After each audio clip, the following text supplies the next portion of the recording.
Ladies and gentlemen, it is showtime. Please enjoy the show.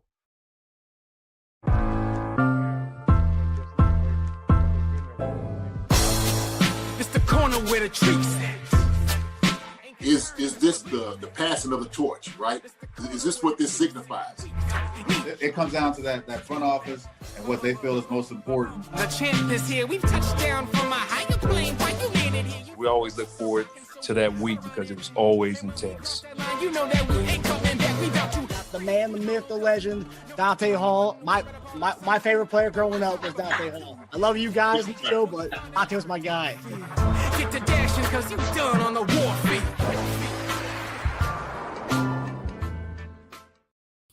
What's going on, everybody? Welcome to another episode of Chief Concerns. I'm Marcus Dash, and JD will be joining us shortly. He's on his way back from seeing our guy, Chad Dunn. Word. If Chad is watching, word, what's up? So yeah, we got an action-packed show tonight. We're going to be talking about the kind of the heavyweight boxing match that we saw yesterday at training camp. We'll talk about that for a little bit.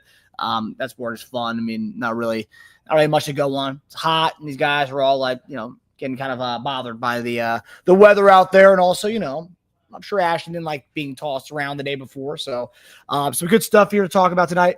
Obviously, Brashard Smith, our guy, 7th round pick from SMU, is doing his thing. And, he's getting reps of the ones. We're going to talk about that as well. And then Tyquan Thornton, the guy that came out in minicamp, guy that everyone was like, whoa, what's going on here? Is he going to get actual reps? Is he going to be a guy? And we're seeing right now that he is a guy so far. He's looking pretty damn good, I must say. And, of course, going to get to the whole Jaylon Moore, Kingsley Suamatia stuff that's going on there. And then JD, of course, will be going to training camp. He'll be there Friday. He'll be there Saturday. So if you guys are going to camp, make sure you see our guy, Jason Dunn, who will be there at training camp. And JD will be joining us shortly in about 10 minutes. Let's see who's in the chat. We got a lot of people in the chat tonight. I love this. It's a Wednesday show, so of course you got to have everyone in here. Witchy Hall. We're going to see Witchy Hall here. Did you hear who got waived? I did. Eddie Chaplicki, my guy who I thought was going to be our punter this year.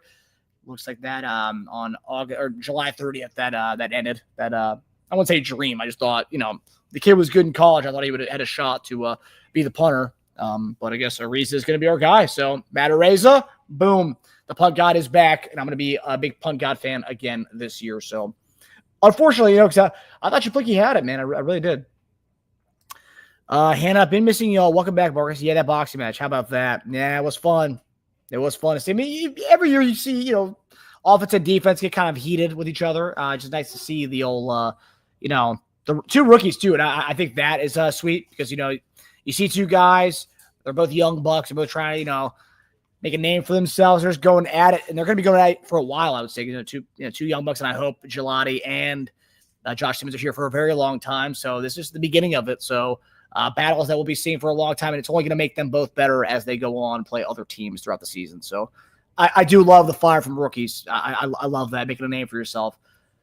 Stanley Mooney, what's going on, buddy? Magic Marcus with the tan. Appreciate you, bud. Glad you noticed. About time to see what Tay's thinking about, what he's thinking. Oh, yeah, well, We're almost at the time, guys. It's August. We're July 30th. We got August on Friday, and then we got our first preseason game. We'll have the post game reaction, and Tage will be there for that. First preseason game, preseason schedule. Chiefs. When is our first preseason? August 9th. So a week from Saturday, you guys will see Tage again. Tage will be back, and the whole crew will be back for prepping our post-game show talk. So there you go. August 9th is when you'll see Tasia after that first game against the Cardinals. So there you go. You'll get your wish. You'll get Tasia back, Stanley Mooney. So let's see who else is in the chat. I know everyone's here. I'm trying to get to everybody. I do my best JD impression to try to talk to everybody here. Gary Holland, what's going on, bud? G-Pick. I got to say, we're still trying to make that intro video for the upcoming season. We have a little bit before, about a month and a half, I would say, before the season begins. Greg Rose and G-Pick are the only ones to send in videos, guys. Send in videos. Send in why you love Chief Concerns, and we're going to put that in our intro video for the channel, and so you guys can be featured, and to bring in other Chiefs Kingdom members to say, hey, be a part of the Chief Concerns family. You can send that to our chiefconcerns@yahoo.com email, or you can just send it to us on Twitter at Concerns Chief. So yeah, send in your videos of why you like Chief Concerns show and why people should be watching. So do that. GPIC did a great job. He did a fantastic job. Witchy Hall, Chiefs have cut rookie punter Eddie Chaplicki. Sorry, Marcus. I know.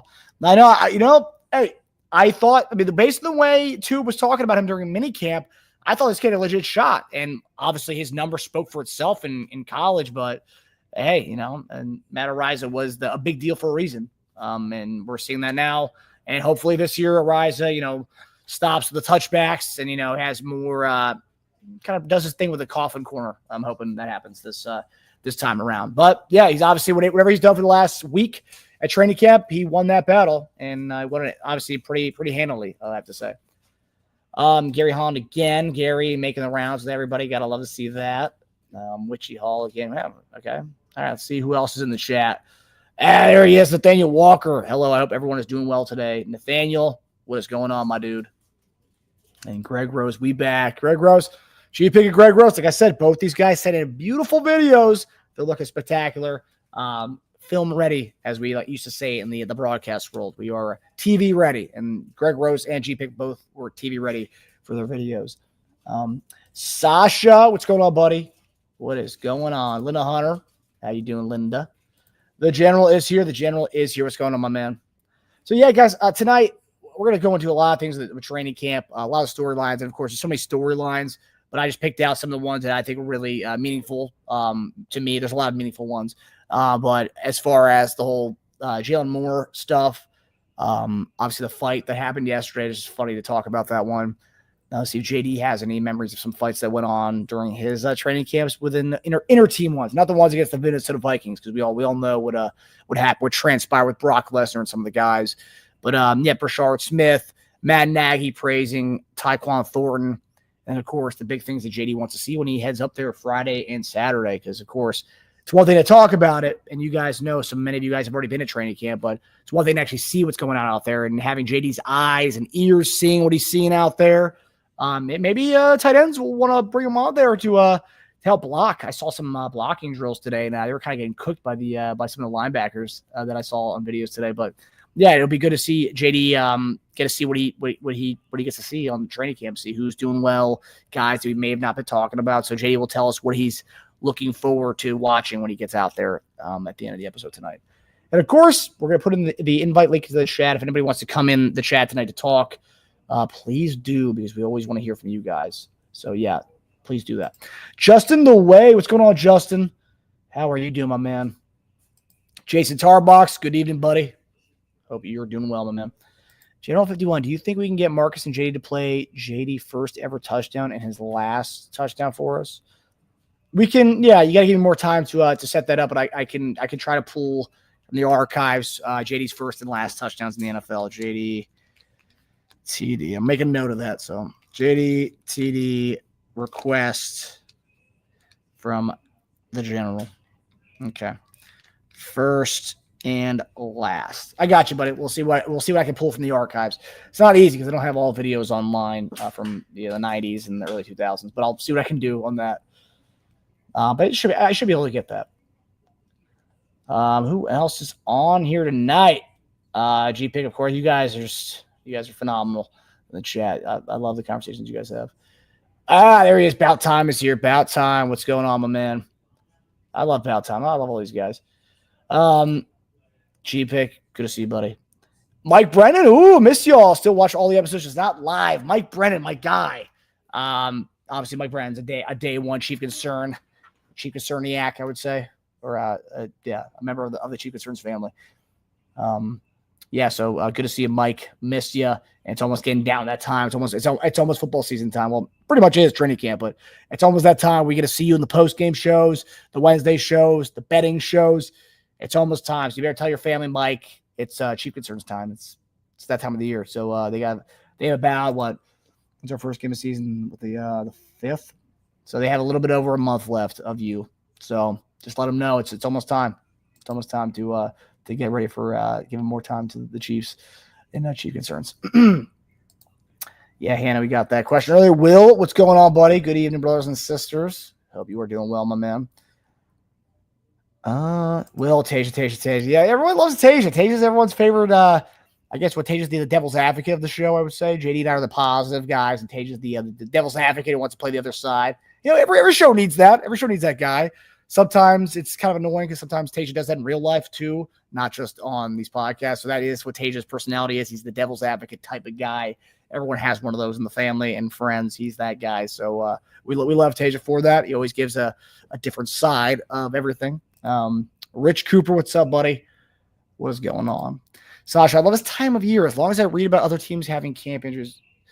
I mean, I don't like seeing camp injuries at all for anybody. I want these guys to play, but yeah, I do love this time of year. Just I hate the camp injuries, especially too. You play fantasy football, you need to see what's going on out there. You need to see it to avoid which guys because of injuries, lingering injuries, or whatnot. So yeah, we're almost at fantasy draft season. I'll tell you that much. I had my dynasty draft a couple months ago because you only draft rookies in those drafts, and that was about 2 months ago, I would say.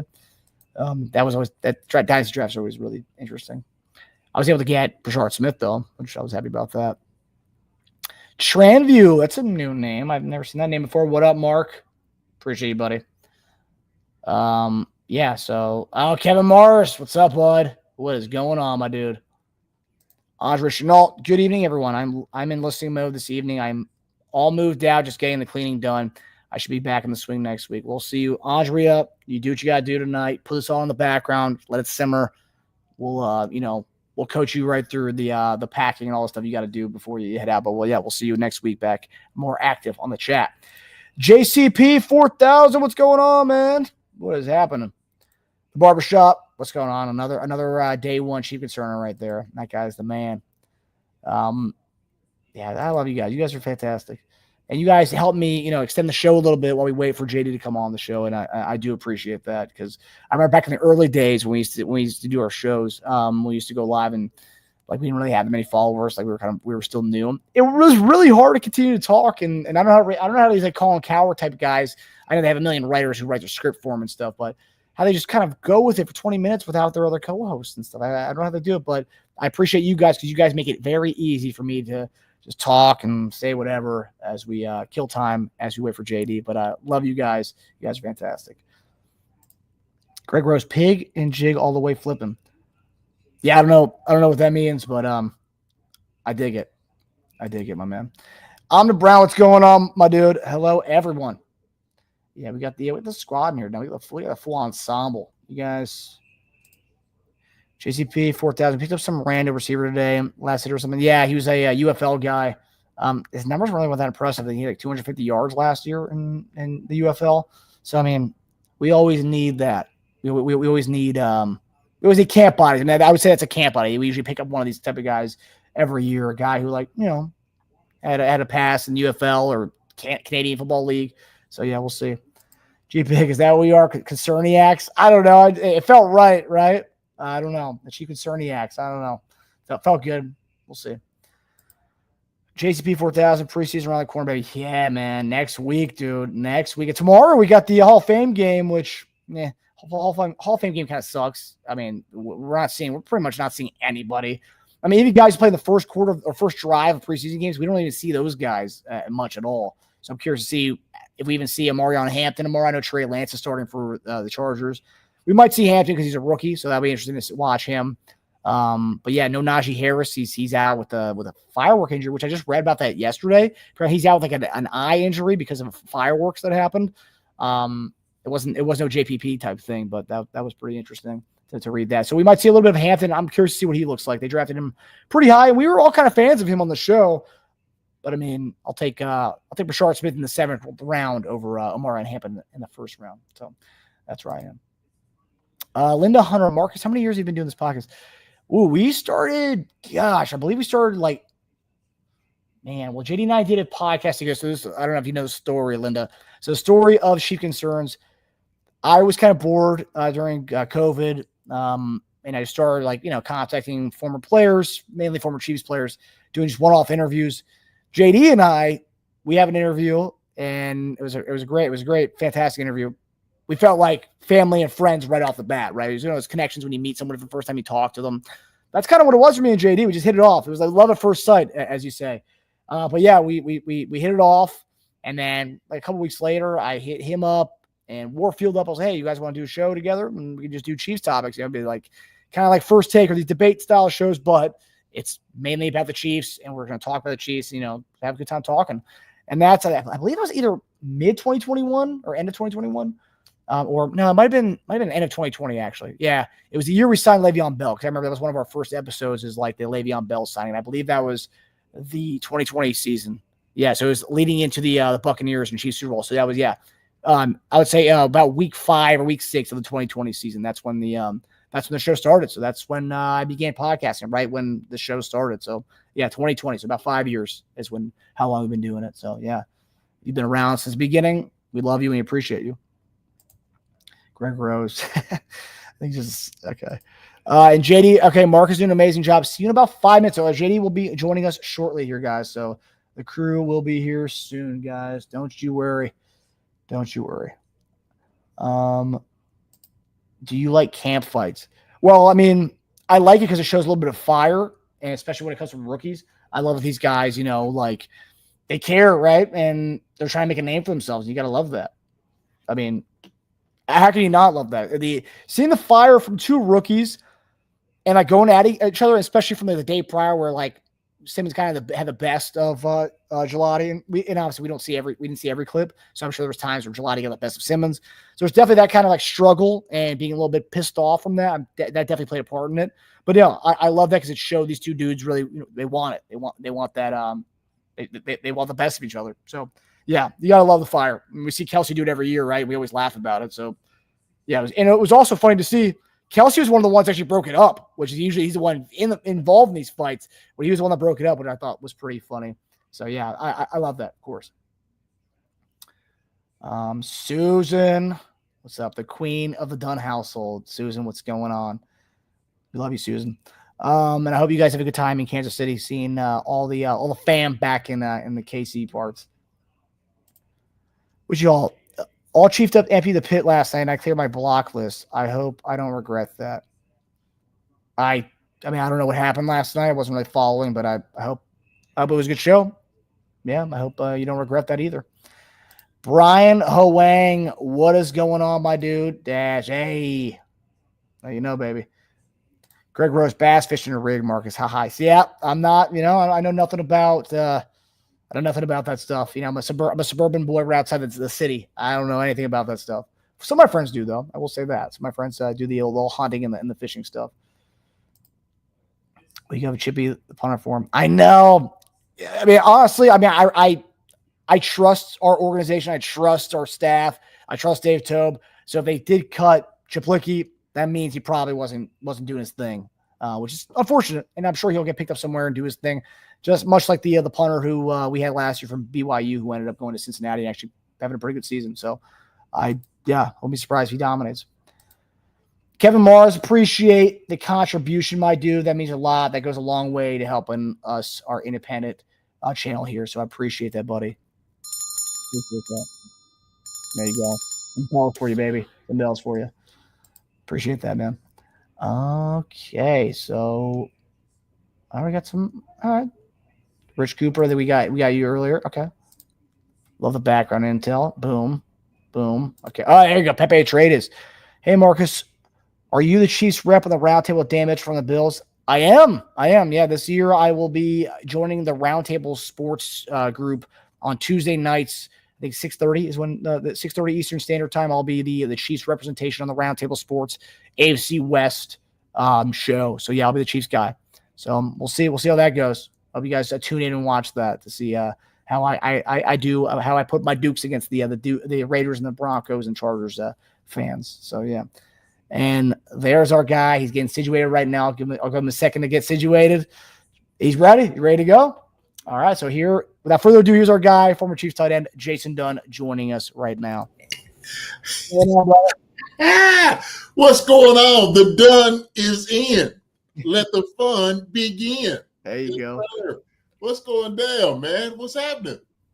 How you doing? How's everybody doing? Listen, I was checking on that. I got on the live when I was driving up here to see. I'm gonna see how Marcus is gonna go ahead and once get in, man. You're doing an amazing job, Marcus.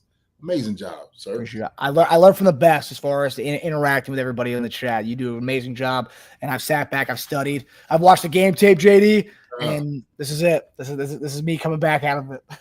Oh man, appreciate it. Hey, look, and you went up there and you talked to everybody, say everybody's name. I was like, man, look at that. Ah, shoot. What an incredible job, brother. Exceptional. About time. What's going down, my man? Gary Holland. I'm the Brown. New Rockney is here. Well done all day. Hearts and Roses, Brian Hong. Is it? Nana Sherry is here in the house too. Witchy Hall, Lars Zinsert, Will. Listen, Marcus already said hi to you all. He did an amazing job. Pepe Atreides, Faye Smith, who was on the show with us. Faye, good to see you as well. Faye came on. Did you know Faye came on last week? Yeah, she came on. Good to see you, Faye. G Pick in the house, Sid McBride. Man, Gary Holler, man, it's a packed house in here tonight, baby. I love it. We got the notorious Newt Rockney on. Oh, we haven't seen his name in forever. Where Newt been at? You know, Newt, you don't love us no more? Is that what it is, huh? You know, found something new to go do? Man, I can't believe that, Newt. Don't do us like that, man. Come on. All right. He's loving those LRC Jacksonville Jaguar highlights, so he's on the Jacksonville Concerns show. Is LRC down there? Is he still down there? I believe so. Really? Okay. Yeah, I saw one of the things came across my timeline on Twitter of him with his Jaguar uniform with the British flag over his pads. Man, awesome. I'm going to pick him up on fantasy then. Yeah. Just a little right there for you, you know. But it's all good, man. Good to see everybody here. Good to see you. Justin DeWay is here too. Man, Stanley Mooney's here. Rich Cooper. Kevin Mars. Man, you got everybody. General 51. Appreciate it, Kevin Mars. Appreciate that. You got it. I know you gave him the bell already. JCP 4000. What's going on, my guy? Let me see. Who else is here? Linda Hunter. Tradview. What's going down? Do you like camp fights?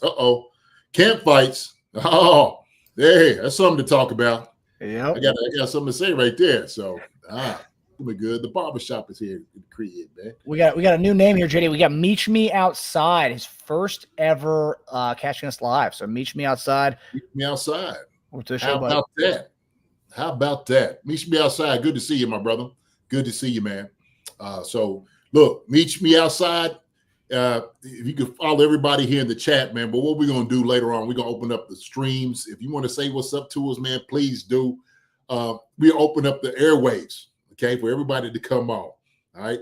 Listen, the water is fine. The water is fine. Come on in. All right. Come talk to your boys. Right. Come talk to your boys.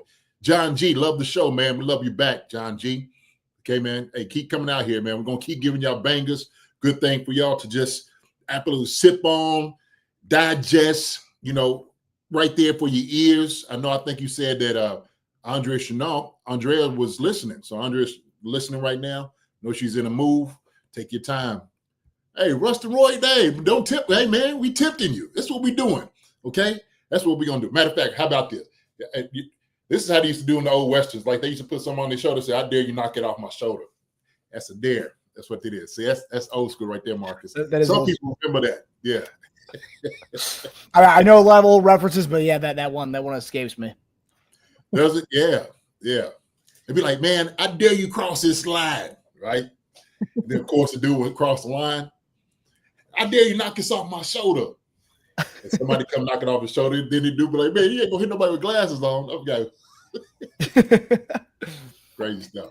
Jason Tarbox, appreciate the contribution, my dude. Appreciate the Jason Tarbox, my brother. Thank you so much. An incredible name, Jason, obviously, you know. So hey. We love Jason's on this show. Appreciate the comment as well. The best Chiefs podcast and the best chat. We appreciate that. And of course, you guys are the best chat. I mean, it's amazing. Thank you. Appreciate y'all. Y'all the best fans. Y'all are the best family. This is what this is, man. So we appreciate you. Gary Holland says it best. Jason Tarbox, thanks for supporting these guys. Thank you so much. And each and every one of you all out there, thank you all for showing up, supporting us. We appreciate you so much. Hippie Cypriot's here. What's going on, Hippie Cypriot? I always get tongue-tied when I say her name, Hippie Cypriot. But, yeah, it's a bit of a tongue twister. Yeah. Douglas Slyman, good evening, gentlemen. How you doing, sir? Nice to meet you, Douglas. Hope you're having a good evening.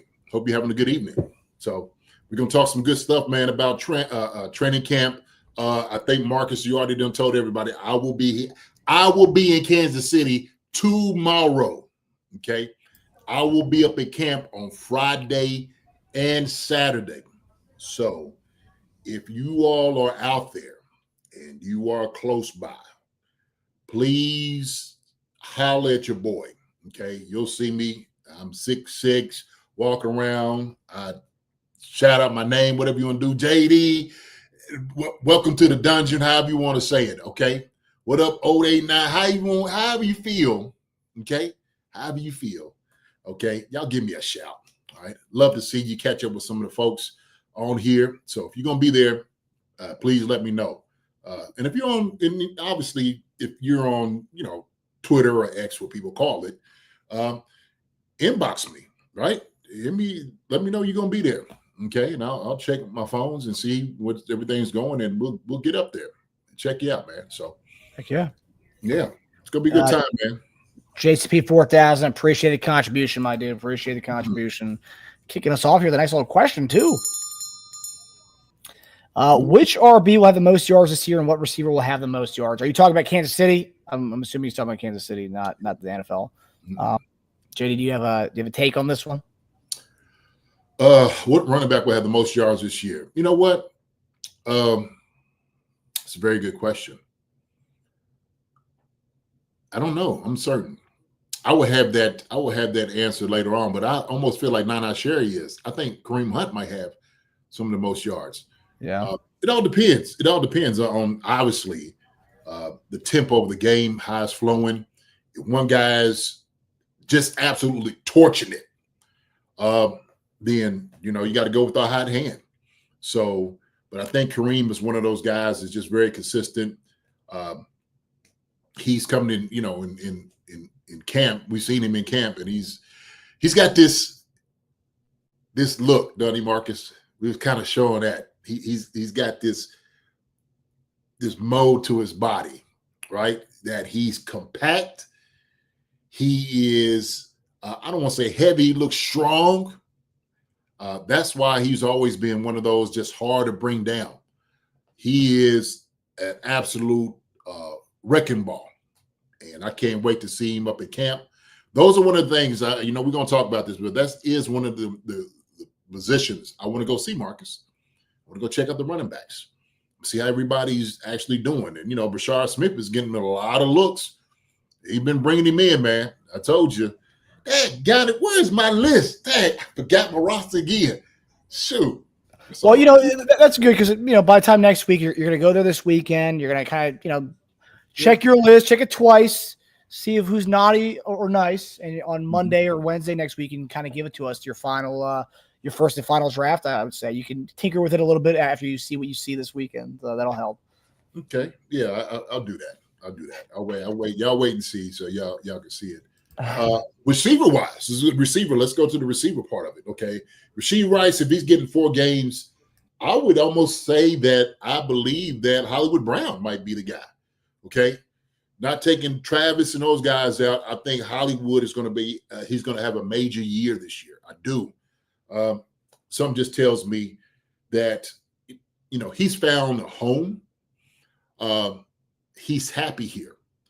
And to have a guy that is rooted in happiness and joy, being around his teammates and the organization is treating him right, I think, man, him and Pat were on, I think they was on this upswing last year, and it all got derailed, obviously, with the injury. And he was so crushed by that. But I do believe now, this year, I think he might be the leading receiver. Now, obviously, when Rashee gets back, when Rashee gets back, we know a lot of balls going to be going to him. He's going to try to catch up as much as possible. Xavier Worthy's still going to have his role in a lot of different ways. Some of the routes I watched Xavier run, man, this young man's ready. Second year, sophomore year, Marcus. He's a legit wide receiver here in the NFL. Seriously. And so I think it's going to be between those two guys. The one he ran that you showed the video of him going against McDuffie, that was textbook. That was absolutely textbook. And so if he's running things like that on a consistent basis, I might have to eat my words and say, man, it could be him. So yeah. No, I think it's gonna be Kareem and Worthy. If I had to put money on it, I would go Kareem and Worthy for both running back and receiver as far as leading the team in yards. I think Worthy just kind of showed, like you said. I mean, he's shown he's way more than this deep threat or this gadget guy. He's got all the tools to be a top receiver in this league. So I think this year we're gonna showcase it, and especially if Rice is out for 2 to 4 games. Mm-hmm. I think we're going to see him be the number 1 receiver, and I think that might continue as the season goes on, even after Rice comes back. You saw about Xavier? Yeah. Maybe. I'll put it this way. Like, he was thrusted into that role to become the number 1 last year because of the injuries and whatnot. He'll have a bigger role this year, no doubt about it. But because Hollywood Brown does have some years on him, he has some experience, game time situation going against a lot more defenses. Like, Pat might look at that guy like, hey, man, like Hollywood, how to look at this. And Hollywood's like, yeah, I was open here. I think he just got a little bit more experience. I'm not saying that Xavier by no means is less talented. It has nothing to do with talent, right? It doesn't. This is just experience is what I'm speaking of at this moment. So certain situations, because Hollywood has a little bit of history there, he might be the go-to guy. I can see that.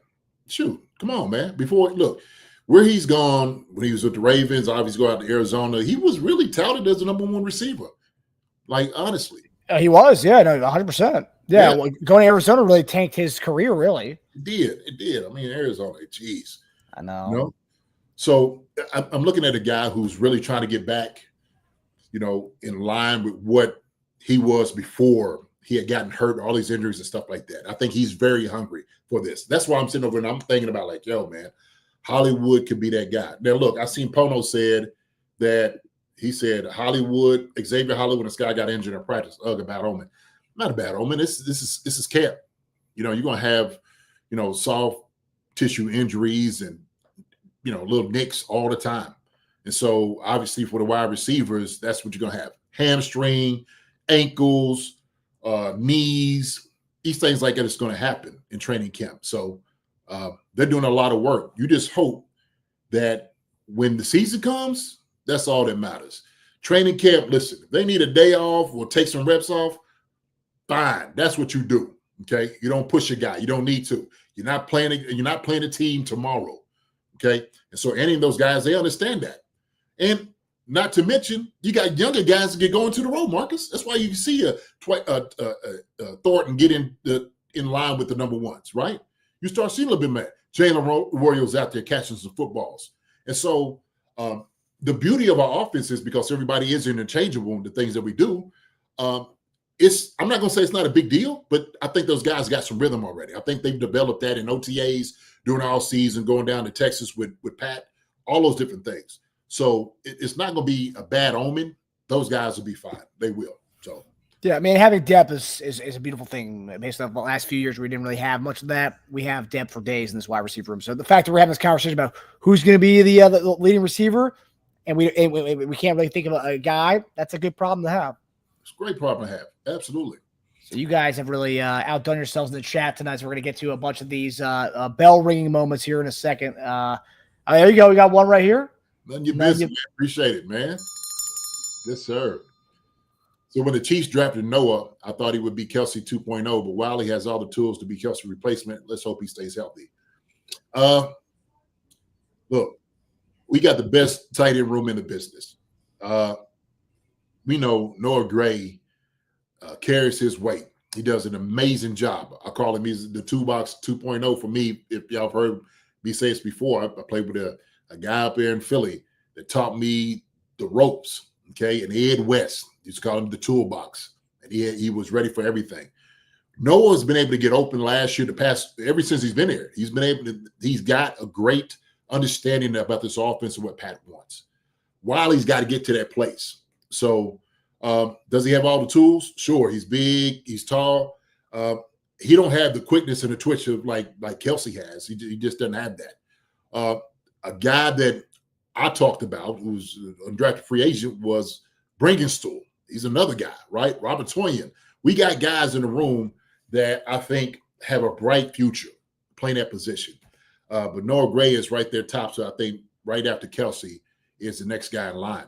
So, but I like Jared Wiley. By saying all those things, I'm just saying that Jared Wiley is a very talented tight end. I want to see him get a lot of looks this year too. Yeah, I want to see a little bit more from him. 100%. Yeah. Mm-hmm. JCP 4000, another one. Appreciate another contribution, my man. Thank you, brother. Appreciate it. Also, what game? Go ahead. Yeah, you got it. Also, what game on the slate do you think Mahomes would throw for the most yards? Just a fun question. Love you guys. Let's go. Man, JCP 4000, man. Love you back, brother. Love you back. Man. Oh, man. That's a good question. Let me see. Let me turn around and let me see what we got here, man. I got either Detroit or the Commanders for me. But both teams' defenses were just pretty abysmal last year. And I think Detroit's going to have some slumps without Aaron Glenn as their DC this year. And I think their defense was already kind of a wreck last year. I think that's a team that it's a blow-up spot for Pat, either in the Commies game or in the Detroit Lions game. Oh, man. I'm going to say Indy. Ooh. Yep. I think Indy. Is that at home or is that at Indy? At home. Okay. Yeah. At home. So we'll see. We'll see what they're going to look like. Indy's like one of those teams, man, that's kind of don't quite know too much about. At least for me, they got very good talent around them. They do. They got a lot of talent. But I think this could be a game where if the receivers start eating a little bit, the running back obviously start doing some things. The quarterback's always the question: who is it going to be? Right? You're going to go with, Danny Jones, huh? Yeah, that's rough. Oh, it's rough. Or you can go with the young buck. Yeah. So I don't know, but Indy for me, JCP 4000. Appreciate the contribution, my brother. Great question. So next one, Rustus Android. Appreciate the contribution, Rustus. Thank you, Rustin Roy. Thank you, sir. Appreciate it. You guys are awesome tonight with these contributions. We really appreciate that. Gerald, we thank you so much. Thank you so much. So I'm pretty sure I'm responsible for the Chiefs' problems last season. First time watching again since JD's days, and apparently I jinxed them. Conflicted on whether to watch again this season. I don't want to do more harm. JD, what do you say to this? I tell you what, that's pretty funny. But Rustin Roy, believe me, it wasn't your problem. It wasn't your issue. You did not jinx these guys. I think we just got hit in the mouth at the end. We ended the season at 15-2. I think people keep forgetting that. We were 15-2. And we didn't even have like our two top receivers. I mean, Worthy was there, but then, we get Hollywood Brown late. Rasheed Rice had been out. So we had some missing pieces. He didn't really have a left tackle. Nobody was solidified. We got Joe Tooney that had to move all the way out. So we had some issues we had to deal with last year when we were still 15-2, Marcus. Can you believe this? So Rustin Roy is not your fault, brother. Not at all. Okay, so you can take that off your plate. You don't have to worry about that at all. All right, you let that go. Okay, these guys are going to right the ship. That's all you need to know. They're going to right the ship. So without a doubt, come in and watch the games. We need you. We need all your support. We need all your love. Okay, and we need all that cheer, man, that you got for you, man. So I want to say, I mean, if Russ's Android, if your bad luck is going to the Super Bowl. I don't know. I don't know what your good luck is, really, if that's your bad luck. Right. Yeah. All right. Appreciate it, brother. Appreciate it. Russ, we got Will, JD. Yeah. Appreciate the contribution, Will. Appreciate you, buddy. JD looking for his list is like Frozen looking for his super suit. That's funny. That's good. That's how I sound too. I do. Man, where is my suit? Yeah. Yeah, where's my list? I had it here. I know I brought it down, but apparently I didn't. But it's all good. So thank you, Will. Appreciate that, man. And our final super chat so far is our guy Nathaniel Walk with a 50 spot. Really appreciate the contribution. You guys don't have to do all that. Oh, y'all did, man. Appreciate y'all so much. Thank y'all for being y'all generosity, your love and support, man. We thank you for all of it. We do. Thank you, Nathaniel. That is, without a doubt, very humbling. Every single thing that y'all give, $1, a penny, whatever it is, man, we thank you for it all. We do. But we are humbled by your support and your love that you give us. Thank you, sir. Appreciate it. Love all the support and contributions tonight, guys. Yeah. Appreciate it. We love all the engagement you guys give us on a daily, so appreciate that. So Brian Harang said, Marcus, how come your brother doesn't get on the show anymore? So Tasia got a very busy schedule. So Tasia carves out his Chief Concerns time for if we need a fill-in host and post-game shows. So Sunday nights, Monday nights, or Thursday nights, and then he really loves draft time. So that's the time where he really carves out for draft stuff. So Tasia, if you are a new member to the channel, Tasia is a member of the post-game show with us consistently. Yeah.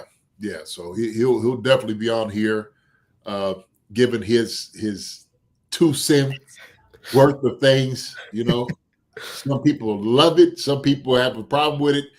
Tage is just a great guy, man, and he stands by what he says. I love it.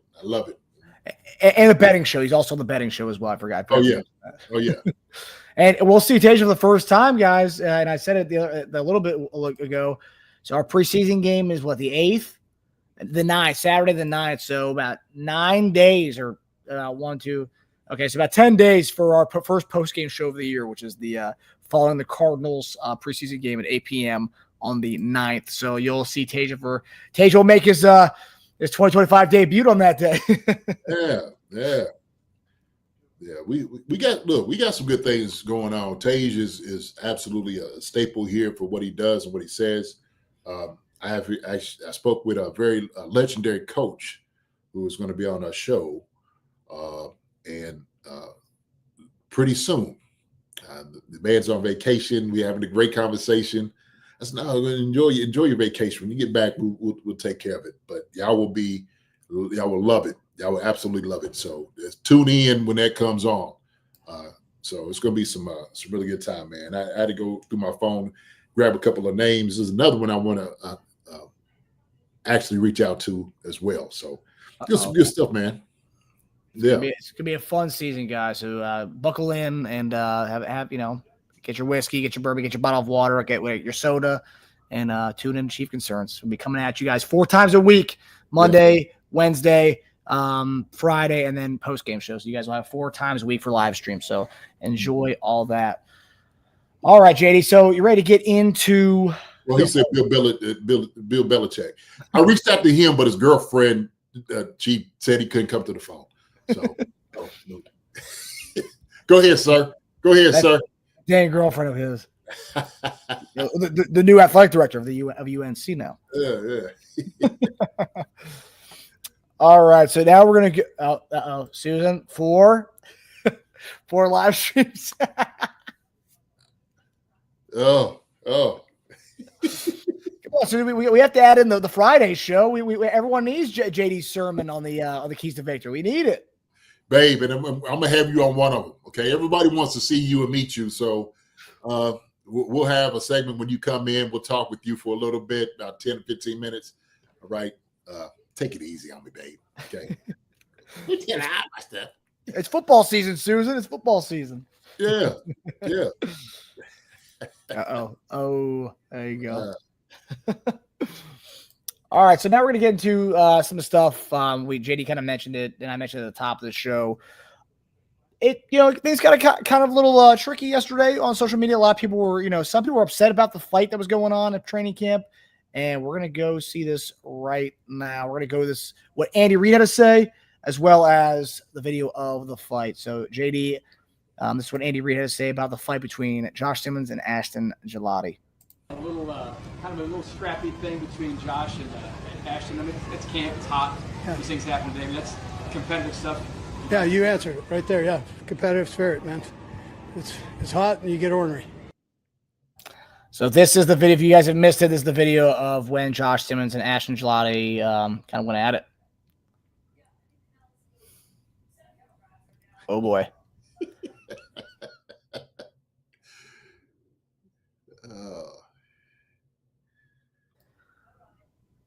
So, JD, what did you make of this fight? And also, I've seen a lot of people want to ask questions in the chat earlier. Did you have any experiences, or did you witness any fights between teammates during the hot, humid days of August and July? Did I? Oh my goodness, absolutely. Look, I'm watching this right here, man. This is regular camp business, is what this thing is. That's it. Like Andy said, I mean, it's hot. Guys are seeing the same face over and over again. You block the same dude every other play. I mean, you're getting tired of it. You're going down, the monotony of it. And you just out there and you just got an attitude. Have you ever just noticed summertime is usually when things start happening, when all the crazy things start happening in the world, right? Because everybody's uncomfortable. The heat will bring the nastiness out of anybody. It will. The cold will slow everybody down. Everybody stay inside. But the heat, you got to be outside. Oh, you're going to make everybody going to pay for that. And so you can see, look, Josh Simmons right there. He's gassed. And so he's trying to get just a little bit extra push on Ashton. And Ashton took it, he took it personal, as he should have. Say, hey, man, you ain't got to drive me like that. You already been pushing on me. They've been showing clips of you doing things to me, right? But, man, I tell you what, this is regular camp stuff. That's all it is. It's just campfire. It's just campfire. But the thing is, what I do love about it is both of them have fire in their belly. They are ready. These are warriors out there, ready to fight their teammate. And here's the reality of it. After this was over, after they came off the field, they probably came over it, man, and loved up on each other, gave each other a big hug, talked about it. Like, man, you ain't had to hit me like that. Well, you had to drive me, right? They probably still talking in the locker room. But at the end of the day, man, it's all love. Nothing personal. Nothing personal. So I tell you what, brothers fight. Somebody said it. Rich Cooper said that. Brothers fight sometimes. That's how it is. And so this is just a little tiff right here. You know what I'm saying? That's all it is. So just a nice little tussle these guys had. So everybody runs in, kind of go break it up. Hey, man, like you pull back. And you see Chanel just kind of hand Josh Simmons' helmet back like, yeah, man, you forgot something, right? But have I ever seen any camp fights? Absolutely. Absolutely. I'll tell you one in particular. It's really a nasty one, man. We were running 9-on-7, okay? 9-on-7. Oh, you know what? No. This was half line. So it was a run drill where you had the offensive line, tight ends, running backs, and then it was like you only did half a line, right? So the right side would go, then you go the left side. And so you had the left side of the defense or the left side of the defense, right side of the offensive line, left side of the defense would go. And, Freeman, I can't think of Freeman, got drafted. Same time John Tatum was in. Man, what was Freeman's first name? I see this face. He was just here a couple years ago. But Freeman had Eddie Freeman? Eddie Freeman. Yes, Eddie. I don't know how to forget Eddie's name. Eddie Freeman and John Tate got into it. Same thing, kind of pushing each other all around, just little extra stuff. And Eddie had removed Tate's helmet off his head, right? He pulls his helmet off, and they still fighting. And Eddie Freeman hits Tate with the helmet. Boom, boom, catches him, man. And Tater had a huge gash and a knot on his head, man. You talking about guys ready to kill Eddie Freeman. This is Eddie's rookie year. Tate had been in for a number of years. And I just remember the sound of that and the guys fighting. And when you talked about a pissed off guy, oh, coach was livid, absolutely livid at Eddie. And I'm talking about he undressed him there and like, don't you ever, I'll cut you. If any of y'all, matter of fact, he said that at the end of this, if any of you guys hit one of our players, your same players, one of your brothers in the helmet like that again, he said, that is your last day here. You will never, and I mean never, ever play with us again. I'll tell you what, man, shoot. I see plenty of camp fights, plenty of them. But that one right there clearly comes to my head because I remember Tay just having this big old speed knot, on his head. And Drew, I mean, he took it like a champ, man. I mean, Tater was a strong man. He's a strong man, as rough as they come. But I know Tater was ready to kill him, and Tater, man, he, went to BYU and stuff, very quiet, but I could see the fire in his eyes, man. He was ready to rip Eddie's neck off. And so was the rest of the offensive linemen. Same thing. So, I mean, several fights. You see them. That's what camp is. That's what camp is, man. You in a tight area. Nobody gets to go anywhere. You ain't got, your family and your ladies and nobody's up there. And you all see these same faces all the time. A lot of testosterone. A lot of testosterone going around there, man. A lot of it. You just get tired of those guys. And so that's just what happens. That's it. You that way, when like the first preseason game, guys are just ready to hit anything and everything else. That's it. So, but yeah, man, I've seen several camp fights, and I always talk about the one. Were you ever involved? In a camp fight? No. You were the guy breaking it up, I bet. And as soon as 89 came around, I was like, okay, I got you. Yeah. I was easy with everybody, man. You know what I mean? I didn't really have no issues or problems with nobody. Everybody testy talk a little bit, but other than that, no, not like that, man. So everybody's scared of JD. I don't know if they were scared of him. I think everybody just had respect for me. I had respect for them. So, we take care of each other. Anybody really want to hurt, one another. Sometimes when a young guy, and these are two young guys we just saw, right? Jelani and Josh Simmons, who are trying to get a little bit of some respect. They're trying to, get their stake. Everybody knows who they are. Sometimes you gotta fight. That's all a part of it. It's all part of it. See, Jason's scared of me. Yeah. So now she's like, she would be perfect in camp. She would. Susan would be fighting all the time. No, she would. That's, and she would, I'd have to hold her with one arm, like somebody grab her, somebody get her. So, but no, man, this is normal. It's normal in camp. It's the ones that when you go against the other teams that, you have, a visiting team that comes to your camp is always like that's the hard things to deal with because those are fights all the time. There's always fights there. So, yeah, I mean, and I'll say this too, like, I do like that because the day before we see the video of Simmons tossing Jelani. So obviously, Jelani is staying on business. Like, yeah, you tossed me yesterday. I'm not going to let you do. I'm not going to let you have your way with me again today. So I'm, let's have that a little bit. Let's get in the ring. And I love that. And also too, you talk about both these guys trying to make names for themselves as rookies. Yeah, 100%. But I love the fact that these are two rookies, who are like just going at it. They want to make a name for themselves. They got that hunger and fire. And usually it's Travis is one of the guys getting into it during the training camp. And he was the one breaking it up there and breaking up these two young bucks who were, just want to go at each other. And I think for the most part, I've seen most people were happy to see the two fiery guys who have the will and the want to. And you saw that during training camp between two of our rooks. And that's a great problem to have, two guys who want badly enough who are going to spar over it. Oh, yeah. Yeah. So, those guys, man, like I said, we drafted them for a reason. And I think that what they did see in them, was this fight, was this attitude, was this this like temper just waiting to get out, right? I mean, this just waiting to display itself. And we've seen it in that play.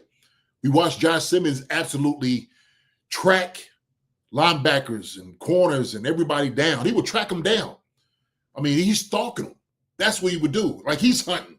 He's making everybody their prey. And that's what it was. Same thing with Ashton Gelati. He's running down quarterbacks from the backside. Like you had to have a hunter's mentality. This is what we're looking for in these guys. And so you just had two hunters going at it, man. You just had them going at it. And it looked beautiful. And I seen Gelati's mom, kind of say something. It was like, hey, like this is part of it. I know he was probably like, Mom, listen, you ain't got to do that. We okay. We okay. Everything's going to take care of itself. We're going to take care of each other. So I'm sure Andy, and even after it was over, the guys resolved it. I'm sure Andy probably said, hey, man, look, let's try to get our work done. This right here is not, it's not conducive to what we're trying to do. So let's cut down on the fights. Let's service one another. But you don't mind guys mixing it up. Sometimes you let guys mix it up a little bit because they got that aggression. Like, let them get it out of them, too. This sucker walked down here pissed off. Why? Because he didn't get that extra piece of a toast at breakfast. Something like that. So, yeah, it's good stuff, right? Yeah, I mean, it was good to see the fire between the two of them, and of course, I'm sure they saw each other in the locker room, kind of like laugh, and like dap each other up afterwards. I'm sure it was all fun. Oh yeah. So Simmons taking it. He said Simmons taking it easy on Gelati. I don't know now. Listen, hey, Gelati's not chopped liver. Nope. He's a strong man. He is a strong man. Josh Simmons is a strong man. So you seen neither one of them backed up. And so Gelati was just going to give him a nice little friendly shove back. Like, hey, man, you ain't got to do that, right? That's just the retaliation. Simmons, who's got those crazy eyes, just tags him. Gelati's like, oh, hold on. We ain't going to do this. And they go at it, and that's why the helmet comes off. And, you're not taking guys to the ground. We see taking guys to the ground, then that's a little bit different. Now you really got to okay, both of y'all come over here with Coach Reid, or with Spags, you come over here and y'all sit down and cool off a little bit. But that little spat right there, they probably went right back in there, man. It was just like, hey, all right, good job. Give them a pat on the butt like, hey, man, good job, and that's it. Move on. So yeah, and it was nice to see both those guys weren't backing down from nothing. So that's I think someone said in the chat that if Mahomes is getting tested, like if Crosby's doing what he does to Mahomes, Simmons is going to step right up in his face and not let that happen. And you got to love that. Oh yeah, that's what you need. You need an enforcer. Marcus, I said it on Monday, man. We got bullies up front. We got some actual bullies that for a fact that they're not going to let somebody just do something to Patrick or push him out of bounds. That stuff that happened last year, who was it pushed him out of bounds, took a little shot at Pat? Yo, I tell you what, you try that again this year. And I was kind of shocked the dudes kind of let that. And, they'll let them know like, hey, man, don't you ever do that again. Because I'm telling you right now, I will end you. You ever do something like that. And you got to take it serious, man. That's what it's about. When you're talking about protecting your quarterback, your QB, everything is rolling, that is your job. That's who you are. And they understand that. And they say, man, if this guy gets hurt, you're let down by that. That affects offensive linemen or tight ends, anybody who's doing some blocking. That does, man. That takes something out like, dad, God. You have to wonder if that was you that gave that up. So their job, their priority, PM15, like I said, I want his jersey to be spotless. That's what I'm looking at. I want it to be spotless. At the end of the day, that's what they're looking for too. Yeah. Nah, I love that. We have two nasty dudes in the offensive line between, like General says, Trey Smith and now Josh Simmons. So yeah, to have left tackle's not gonna take shit from anybody. You gotta love it. King Suma either. Yeah, he's Suma a big dude. To him. Yes, he does. So Creed, all of them, man. Straight bullies up front. Straight bullies. And you mentioned King Suma, JD, so now we're going to get to King Suma right here and the latest that's going on in the left guard situation. So Tuesday's practice yesterday, this week, brought a curveball. Jaylon Moore, who's primarily played offensive tackle, was getting first-team reps at left guard. a spot that's belonged to Kingsley Sumatia throughout camp so far, with only just a weekend. So, JD, we're going to play a clip here from Andy Reid in a second, just on this. Now, is this a simple case of Andy Reid and Andy Heck kind of testing the versatility of what they have in Jaylon Moore, since it is his first training camp in Kansas City? Or is the coaching staff still kind of unsure about what's going to happen with Kingsley Sumatia being ready for week 1 and just simply kind of getting value out of Jaylon Moore? That's I've heard a lot of people online saying, you know what, he's going to be making a lot this year. Let's say we'll see what we got with this guy, see if he can vie and start at left guard if he can play that. So here is Andy Reid on Jaylon Moore. Okay. Moore getting in the mix at left guard, is he a legitimate candidate to be a starter? Yeah, he's working all 3 of those spots, and really both guards, so you can do either or. We're just working. We need everybody. So I will say his whole press conference yesterday was very short and sweet on every question he got. It was like a 2-minute presser for him. But JD, the question here, he talks. We have 2 guard spots. He's playing all positions right now, and they're trying to play the best 5. Do you think that the Chiefs are trying to build depth of the O-line, or are they still just trying to figure out who the starting 5 is going to be at the O-line spots? Where do you think they stand right now? Is Kingsley the guy, or are they still kind of up in the air of who's going to be the starting 5? I mean, look, I don't think it's unfair to say that when you're paying a guy a hefty price, that you want a guy like this to play. I don't think it's unfair to say that. Now, the question is he playing better than a guy that they have in there, who is King Suma at this moment? That's the question. So are they building depth? I think they know what the depth is. I think that they're good at that point because they know Jaylon Moore could go anywhere. Now they know that. The only place that he hadn't played is center. And I'm sure he's probably taking some snaps here too. Just kind of giving guys just a little look. But that's a great thing because he's a left tackle, but he went over to right tackle. Talking about putting him at guard. So he's very versatile in the things that he's able to do. That's good to see. Now, does that mean that King Suma has this sewn up? I don't know. If he's been playing such good football, then I don't think that you take a guy like that out.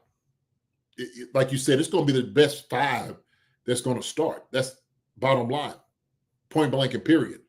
And you can't mess with the integrity of the line just because you're paying a guy a lot of money. It just doesn't work that way, right? I get you want to get something out of a guy. And I'm saying that Jaylon Moore can do it. We know he can do it, right? We know that. That's why we brought him here to be our starting left tackle. And then we got Josh. So I think answering the question, this battle between those guys at that left guard, it still remains to be seen. Still remains to be seen. And let's just say they're neck and neck, Marcus. Okay? Let's just say they are neck and neck. As far as in talent and production, do you say we got more value on this guy? We got to let him play, right? I don't know. I think it's something you just got to be able to see. But we know, at least at this moment, King Suma has been winning that position out so far, what I've seen in camp. That's what I've seen. That's what I've heard.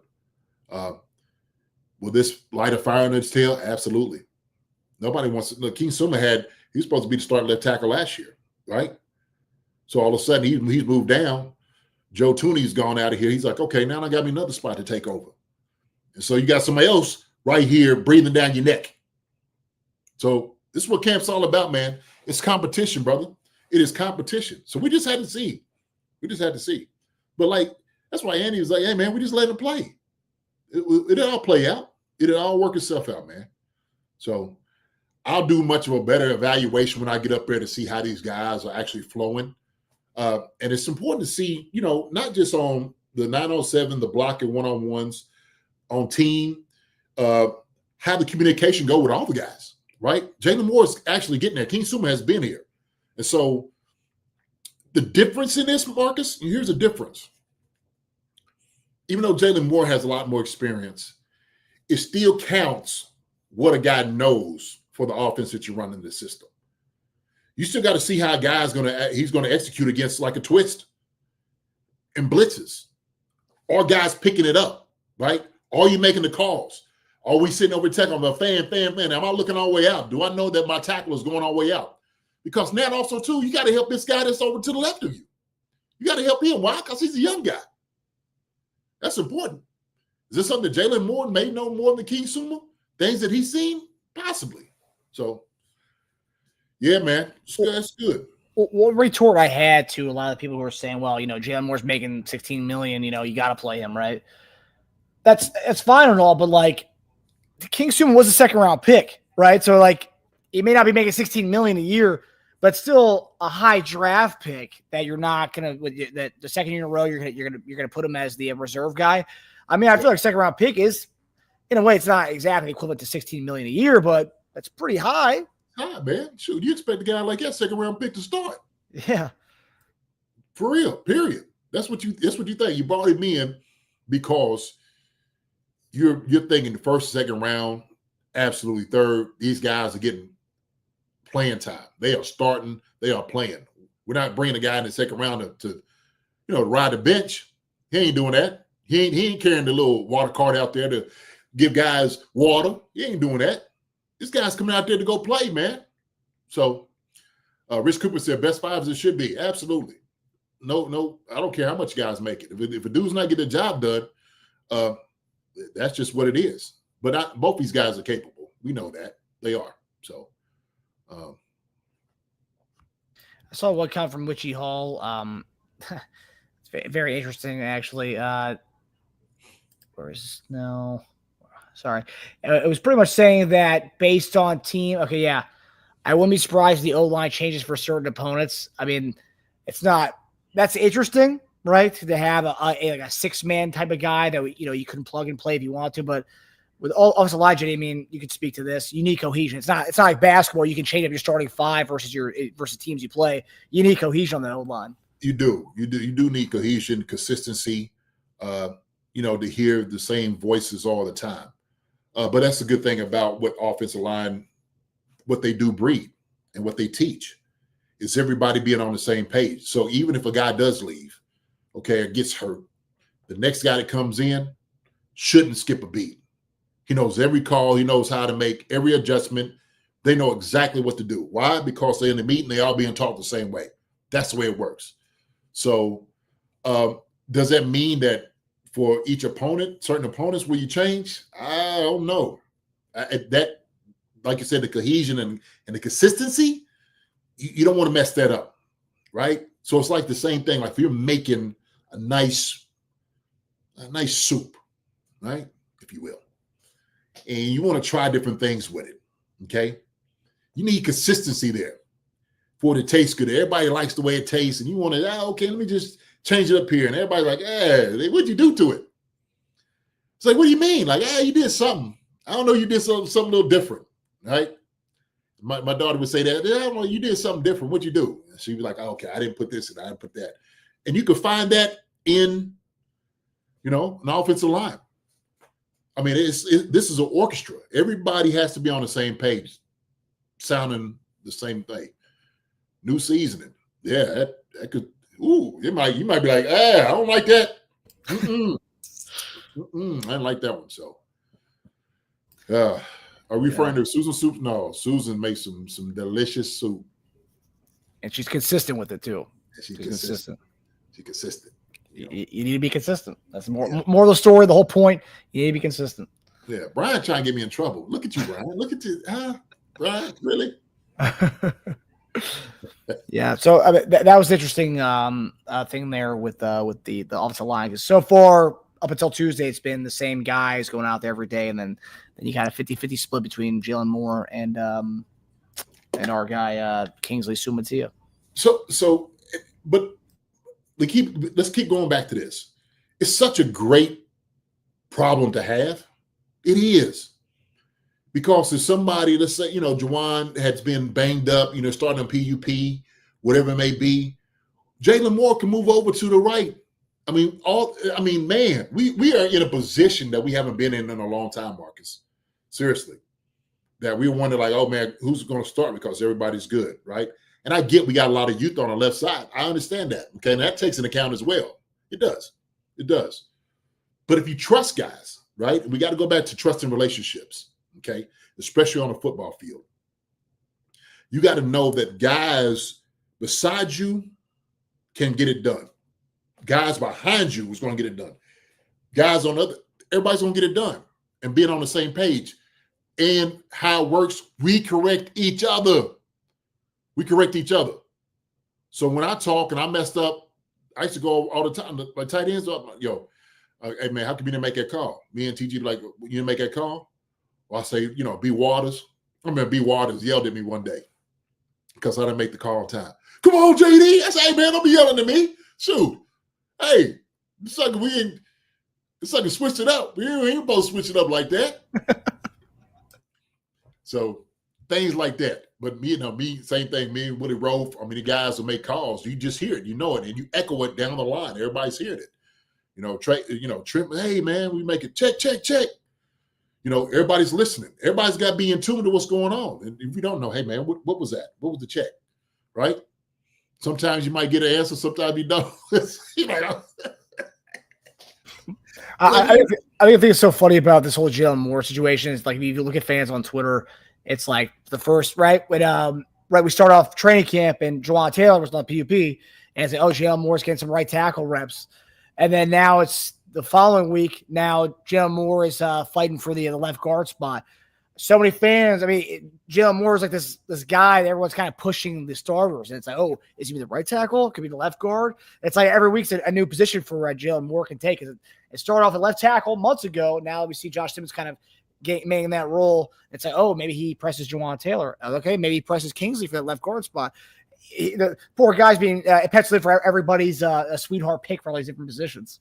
Yeah, but he wants to start regardless of where it is, man. Yeah. And look, I've always said this is absolutely true. The more you can do, the better off you're going to be. The more you can do, the better off you're going to be. So he's created some incredible value with his versatility to be able to go and be utilized on the left and right side of the line. It's like the question of you're a jack of all trades, maybe not master of none, but he's becoming a master of many things, many positions. And I do believe from some of the conversation, he looks pretty good on the right and the left. So, yeah, to go from not playing guard at all and playing tackle, guard. He's like literally what the Chiefs want every lineman to be, kind of playing every spot.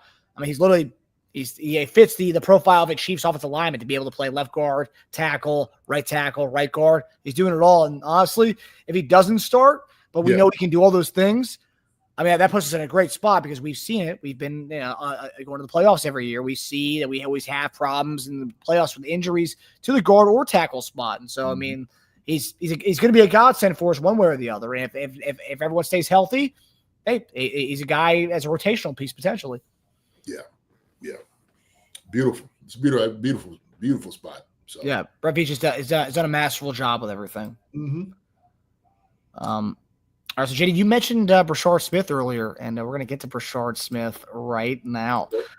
So Chiefs 7th round pick, a guy just like Josh Simmons, just like Jeffrey Bossa, another guy we talked about, and a guy we wanted to be on the team. We drafted him in the 7th round, and he's already turning heads at camp. But what's raising eyebrows is he's not just getting reps, he's getting first-team reps at running back, particularly in a red zone situation. And for a player who came into a league as a running back, wide receiver kind of hybrid type, it's pretty unusual for a guy to get from a 7th round to go and get first-team reps. And here is Brashard Smith on everything so far in training camp. What's it been like to learn the timing that Patrick wants when you're coming out of the backfield, when you're split out wide? Obviously, you have such good receiving skills, but what's it like to work with this new quarterback? He's the best quarterback in the league, so it's just timing. I would say just being quicker, that one step quicker, just having my eyes back, just being there for him and being someone there for him. So yes, sir. Pass pro for the first time today. Where do you feel like you're at in that regard? I think I'm doing better for sure as far as making contact and running up and giving like a thud. So I feel like I'm doing better and better, and I feel like I'll be good at it. You're still a newcomer to the running back position. What do you feel like is the biggest thing that you still have to learn about being a running back? Just being patient. I'll say sometimes I know I'm fast, so I'll be like really quick sometimes. Sometimes I could just be a little slower and everything will read for itself. I love the ball in my hands, and I feel like I could make explosive plays. So I love to play punt return, kick return. It doesn't matter. Just to help the team win, I'll do whatever. So JD, on the surface, it might look like a typical camp experiment, but when you zoom out, it starts to feel like something more intentional, something we've seen before in Andy Reid's kind of creative offenses that we'd like to see every year. But JD, would you say at this point, it's almost only a weekend, you've been a part of training camps, you've seen guys come and go who have been in the ones, maybe we never see them again after being in the ones of first week of training camp. But do you think this is a real thing, or is this more of a training camp experiment kind of deal with Brashard Smith? No, I think it's a real thing. It just kind of hit me, actually, kind of thinking about what a guy like this brings to our offense. Okay. And so somebody asked the last episode about certain things, like guys being interchangeable. And one of the things they were talking about is like, who takes on that McCole Harmon role? Well, this guy can do that. Two guys I know just come to the top of my head. I ain't saying he's them, but McCole Hardman and Tyreek Hill.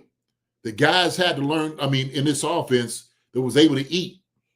And when you use a guy like this, he becomes a weapon. He always was a receiver. He's kind of new to the running back, but he's been able to strive at running back. But now what you see, because of his speed, this is what you want one-on-one. Look at that, man. And so he's starting to learn everything. This is where they're getting into, because they're throwing everything at him right now. Let's throw this kid in. Let's utilize him. This is kind of like one of those things, the new toy that Andy those guys like. Like, look, we got this guy for a reason.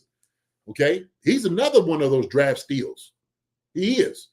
This is like one of the most ideal places for him to go. Like I see this right. He just beat the. He's too fast for that. No, seriously. That's that was unreal. Yeah, I already knew that. Too. That was going to go. But the thing is, he can catch the football. He's got natural hands. And so him playing in open space is what they will allow him to do. This is another one of Andy's toys, right? That a guy like this will be able to get some burn just because of his ability. And he's dangerous. He's dangerous in open field. He's dangerous one-on-ones that you just seen against Leo Chanel. This is a real threat, man, coming into the league. And guess what? We're gonna use him, as we should. So, but I love how he started out his answer. What first thing he did, he started massaging Patrick Mahomes' shoulder. He's the best in the league. That's how you're supposed to say it. That's how you're supposed to say it. Like, yeah, he's the best in the league. It throws the greatest balls. He's the best ever. That's how you started out. So, but yeah, a guy like this that he has no fear. It's the absence of fear. It's all about him getting the playbook down, the motion, the positioning, the shifts, all of that. The terminology is where he has to get to. If he gets that and he's able to retain that information quickly, the quicker he's going to be out on the field, man. Look at that. You just look at the possibilities. I guarantee right now, what time is it? It is 9:45, 8:45. The coaches are having a meeting right now watching film of this young man. And they're writing up on board what's some other things we can do with Brashard Smith. I promise you that. Like, man, he looks good. What do you think? Coach, I think it looks really good. Let's put him out over here in the slot. Let's get him out wide. Let's put him in motion and see how he's going to look on this particular route and these combinations. So you scheme things to get him on one-on-one coverage, or even if you get him in zone, let him get the ball, let him just do his thing. But yeah, man, we got a huge talent in Brashard Smith, no question about it. So I love the guy's attitude, but he's I got him. He's one of my 53 on the roster. I know that.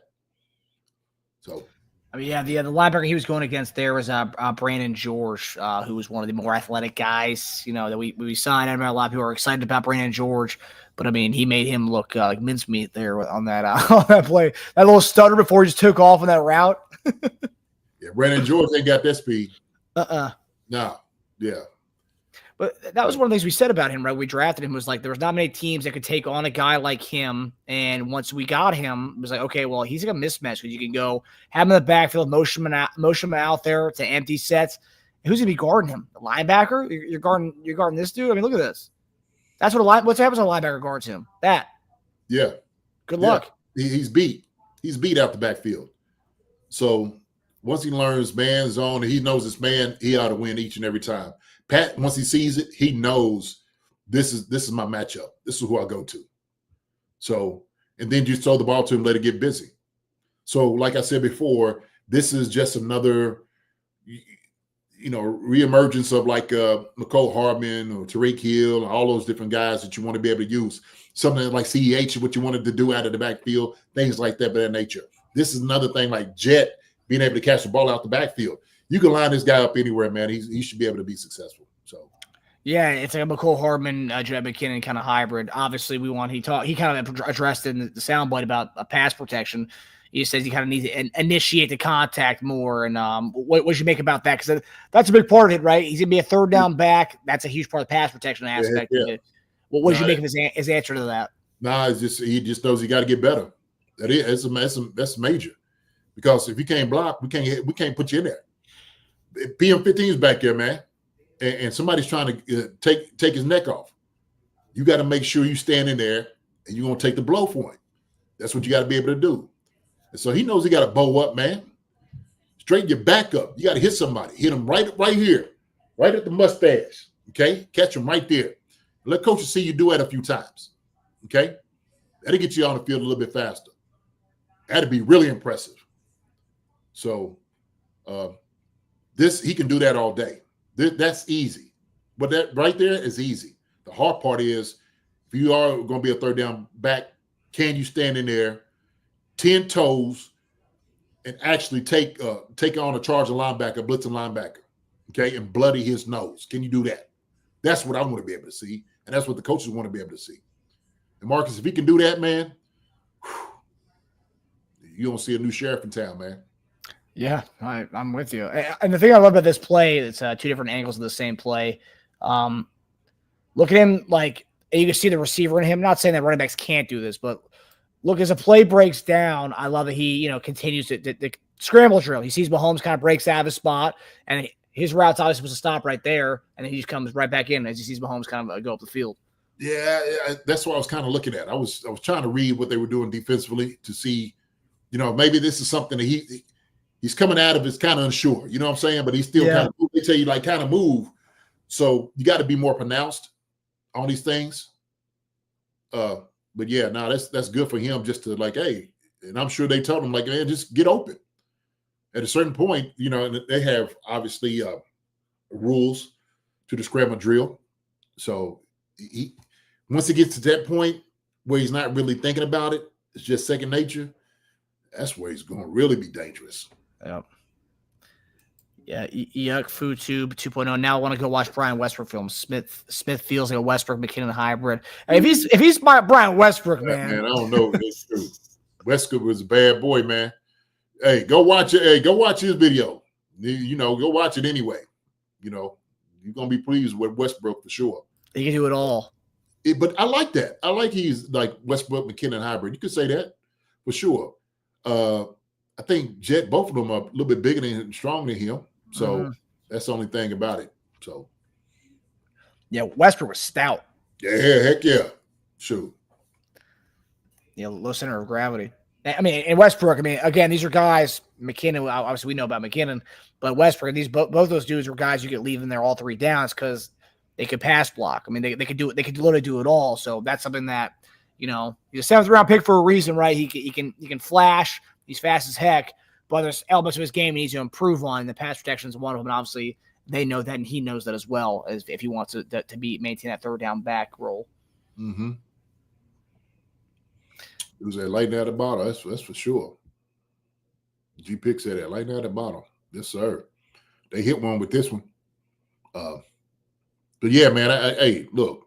My thing is, hey, bloody somebody's nose at practice. That's what you do. You want to get your name out there. You want to go out there and you want to make sure that you're on this 53-man roster.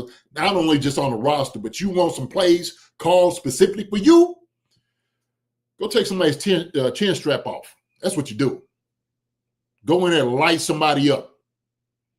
That's how you make your name. So look at that. I love Pat coming down and giving that right there. That's a boost of confidence right there, Marcus. Shoot. Man, that sucker glee like, oh my God, Pat came down there and he congratulated me. Well, it tells you how much they see in this kid. I mean, are you surprised that right away he's so already getting? I mean, I think day one of the clips I saw was him with the first team.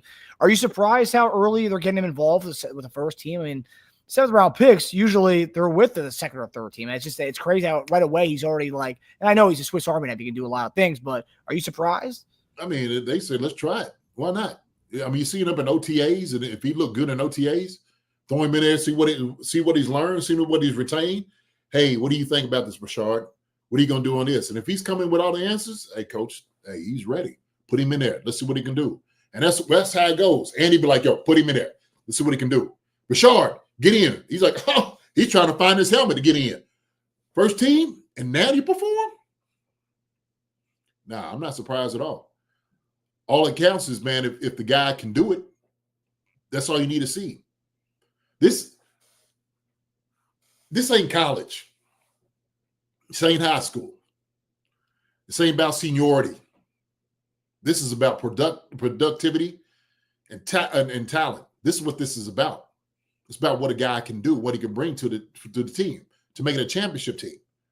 So if a guy comes in, we seen Trey Smith, 6th round pick, come do what he was able to do. We had undrafted free agents come in and play to do whatever they'd be able to do. A guy like this will play, and he will play in this offense. He picks everything up, has all the terminology, everything, shifts, motions, knows the technique, and he knows how to block and get in. He'll play. He'll play. So that's where I look at it. And this is an NFL training camp, man. We ain't got time to pat people on the back. They don't need you here. They don't need, shoot. They are looking for dogs. They are looking for somebody who's a champion and can come out here and win. That's what they're looking for. So, yeah, the contest, man. 100%. And another guy who, you mentioned him earlier, Tyreek Hill was a guy, 5th round pick, 2016. He flashed during training camp, and he had a pivotal role in that offense. I think he had the numbers here, 2016, 6 receiving touchdowns, 3 rushing touchdowns, 3 return touchdowns. So he was, as a 5th round guy, came out of nowhere, and all of a sudden he flashed, and they utilized him a lot in that season. I mean, this could very well happen with Brashard Smith. Hey, man, look, if you're a talented guy, they will find you, and they will play you. Period, point blank. That's all it is. And I heard this from my brother himself, Will Shields, said it the best. Jason, every single day they're trying to replace you. And these guys are serious about replacing guys. They love guys. They do. They love the whole running back room and stuff like that. The guys can get replaced. Or they'll split time with one guy. They will. And we see this. This could happen in Kansas City. We can see it. Pacheco, Hunt, Brashard Smith, Elijah, what's going to be. So it's camp stories, brother. Do you think are you hinting at potential surprise cut from the running back room? Are you hinting at that or no? I ain't hinting at anything. I'm just saying is, I'll say this.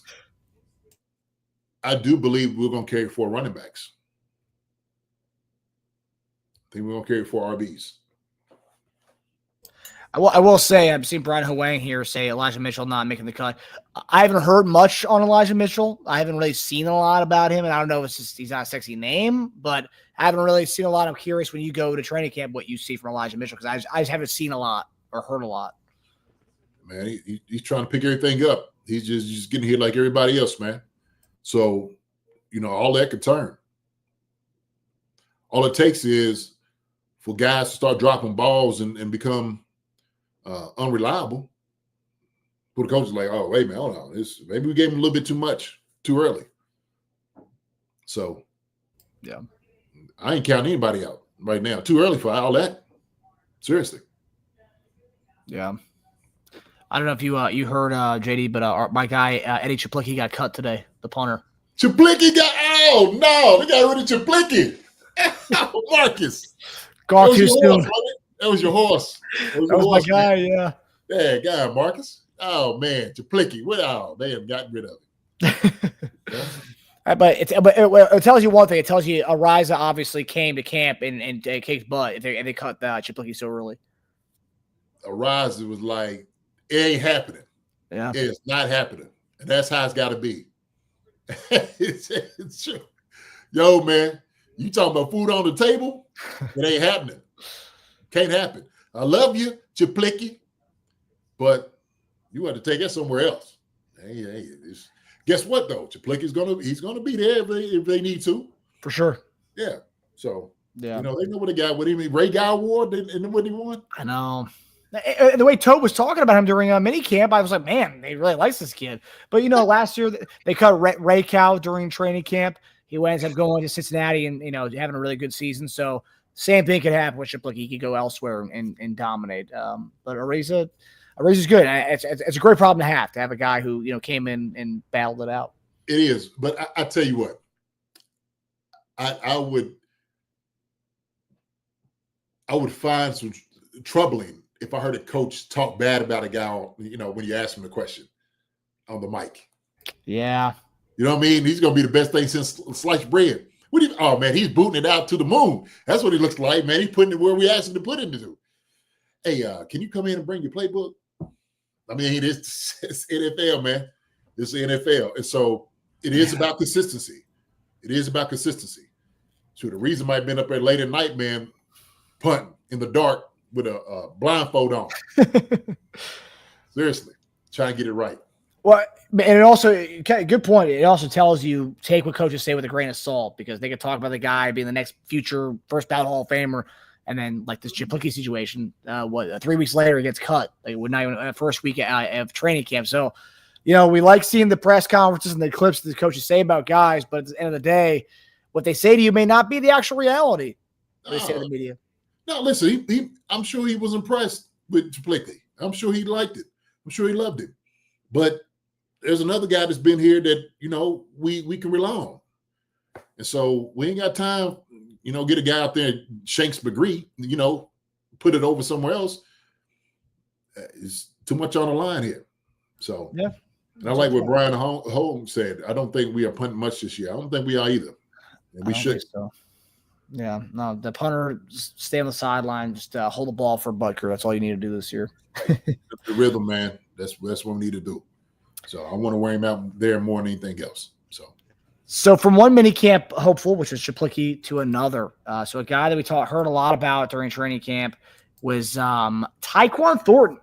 So Matt Nagy had high praise for veteran wide receiver Tyquan Thornton, noting his improved speed, understanding of the offense, and overall confidence. Now that he's had a full offseason with the squad after joining the Chiefs midway through last season, Thornton was mostly invisible, but that may be changing. And here was what Matt Nagy had to say about the former New England Patriot. The rookie, but he's getting a lot of reps there with the ones. Very similar. I really like where he's at. He came in last year about halfway through the season, and there's a lot to this offense. We do a lot of stuff, and I think verbally, these guys, when they come in here, they want to make sure that they're just lining up the right way. What that does is it slows them down when they play. So now that he's had a little bit more time to marinate in this offense, he comes here now during the summertime, and you can see he's playing a lot faster, and we're getting to see what he can do. It's been exciting for him. So JD, this week, not only Tyquan Thornton's been playing his butt off. We saw Hollywood had the lower leg scare. Xavier Worthy is concussion protocol. But Tyquan Thornton was a guy who came on during minicamp. A lot of people were like, whoa, Tyquan Thornton? Really? Okay. Had a lot of speed coming out of Baylor. Never really lived up to the expectations coming out of college with the Patriots. But so far looking pretty good, and Matt Nagy boasting about him. Is this a guy that you could actually see having a big role on the offense this year, or is this another guy who, just opportunity right now during training camp? He's seizing the moment right now, and this is kind of just a nice week one storyline of training camp. Yeah, I think it's a guy who's just trying to make his due. I think this is for him. This is another opportunity, and so when you leave from one team, you come to another. You got to make the most of it, and so I think he's doing that. I think he realizes that, and I'm sure somebody had a conversation with him. It's like, look, man, New England wasn't able to use you for whatever reason. Okay, his agent probably told him, said, but this is a chance and opportunity for you to come in and do some good, utilize you. And so, big guy like this, got a lot of speed. He just got to be impressive. And also, too, like that right there, he's got to finish on that. Okay, that's just me. When I'm watching, I'm just like, hey, man, finish, right? And those are things like culturally, from a place like New England where he was at, and here with the Chiefs, is something he's gonna learn. He's gonna get to. That's me just being. Maybe I'm just being a stickler for things, right? But you score every chance you get, score, right? That's what you do. He braced for it right away. Yeah. My thing is, hey, big fella, every opportunity you get, make the most out of it. And so, like you said, if these guys are down, you got to put a guy like this in, and he's going to show you what he can do and why, he came from Baylor, why he's got the speed. He's able to go up and go get it. So I love it. There you go. See that right there? You see? Now get up. Now finish. I guarantee somebody had a quote. Now you go finish. You finish every play. You want to get on the field? Get on the radar? Do that. Toe tap. Beautiful. I love it. Drag the feet too. Looks good, man. It looks good. So Patton, he could trust that. He could trust to throw the ball up there to a dude like this. Big body with speed too. Yeah. So now get busy. Now use speed. So this is all, man. It's beautiful to see for him to get an opportunity and a chance to show what he can do. And he's around some great guys that he can do it with. And I tell you what, man, it's just in the air. Positivity. It's in the air. When you have somebody like Patrick Mahomes, somebody, ain't going to dog you out. And I mean, these guys are encouraging. Like they was all saying, Hollywood Randolph, these are all friends. And they brought everybody else into the fray. Tyquan Thornton, man, is just going to add on to that. But like you heard Nagy say, he's like, man, he's picking everything up. So it's all about like his speed and retaining. I keep telling you that's what it has to be. But yeah, as long as he keeps making plays like this, man, he will have a role with us. I love it. Do you think he makes the team? Is he on your prelim 53? If you remember, I remember. So is he on it or no? Is it still TBD? He's on right there. He's right here. Okay. On the cusp. He's on the cusp. He's on the cusp. So I have it put on there too. The ones I think is on the cusp and right there with it. So. But would you say, in a large part, he's been a surprise for you, like a guy who's been like because I mean, when they've showcased him during minicamp, that was a shock to me. They were showcasing him as much as they were, and now fast forward a month later, it's like okay. The word that was coming out from New England is he had an issue with his hands. That was kind of some of the conversation and talk. So I don't see any of that, and I think. Also, too, what you do is when you get into a new organization, you want to show them what you can do, it right? You want to make sure you get all of those things right. So I think he's sometimes you need to get that confidence, and whoever it may be, Andy does a great job of doing that. Nagy does a great job of telling him, Pat to do that, right? Or pat him on his back, say, hey man, that's a great catch. All those different things, and so that type of reinforcement of doing a good job. Absolutely helps his hands, helps his confidence, helps everything. It does. So I'm glad to see it, man.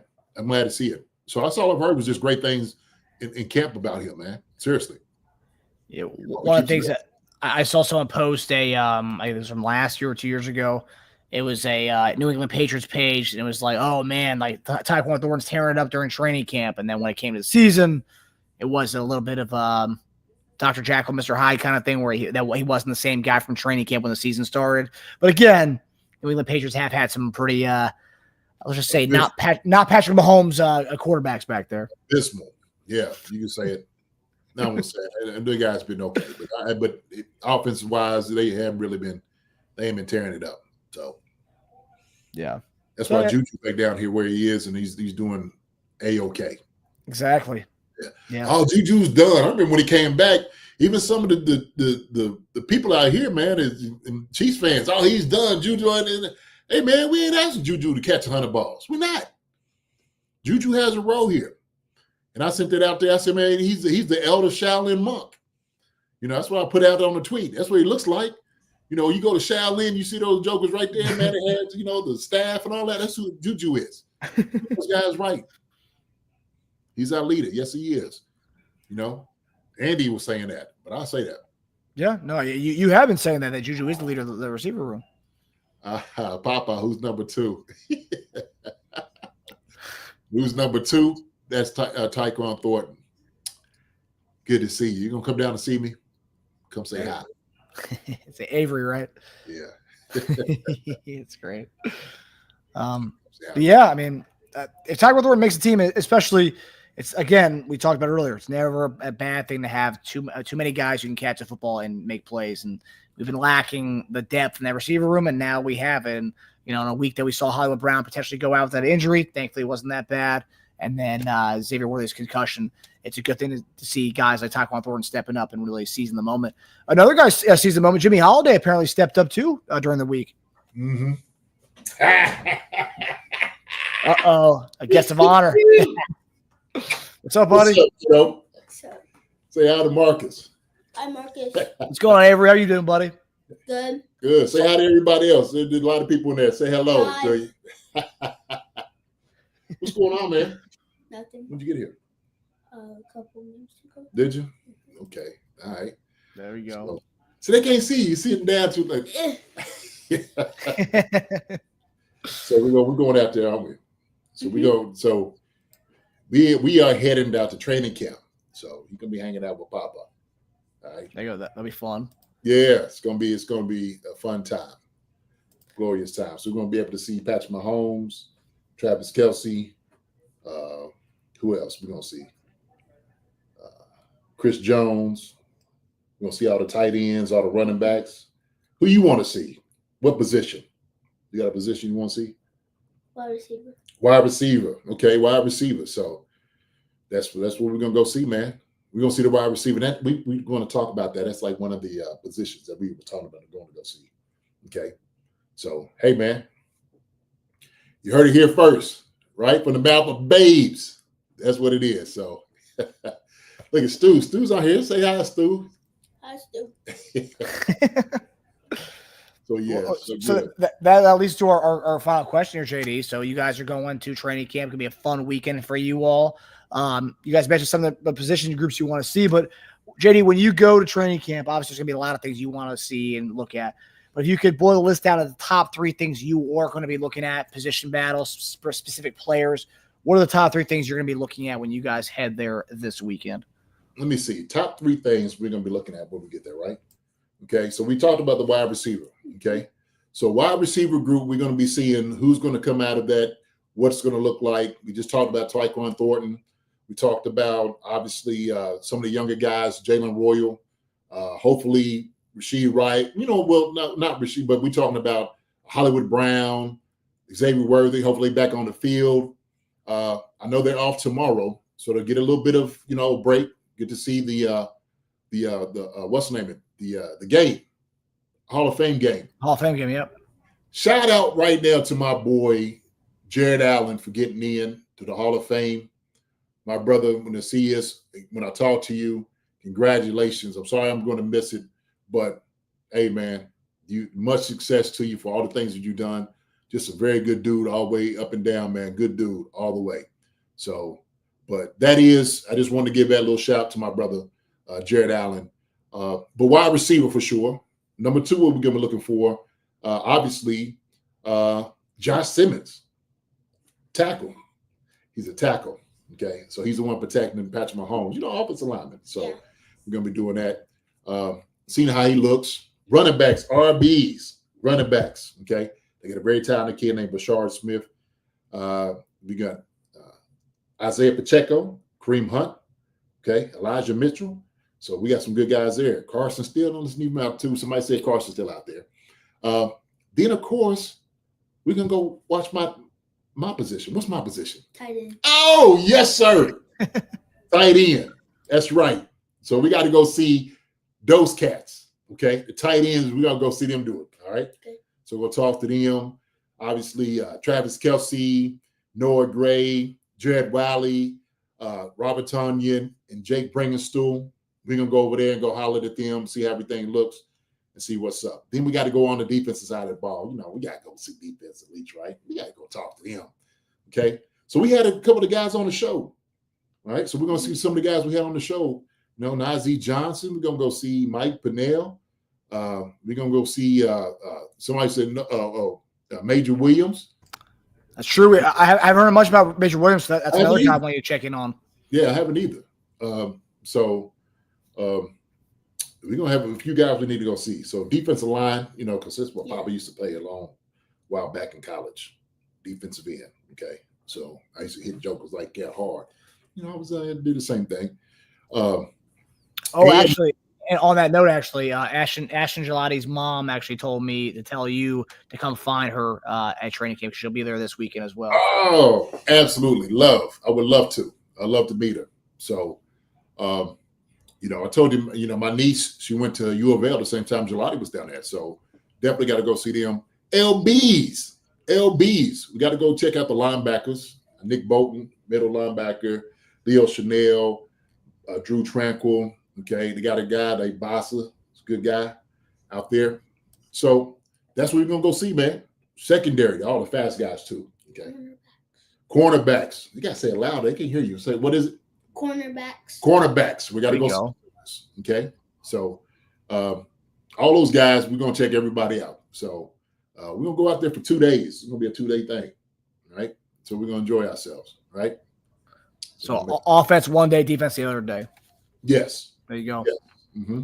There you go. So I think on Saturday, it's full team comes out and signs all those different things.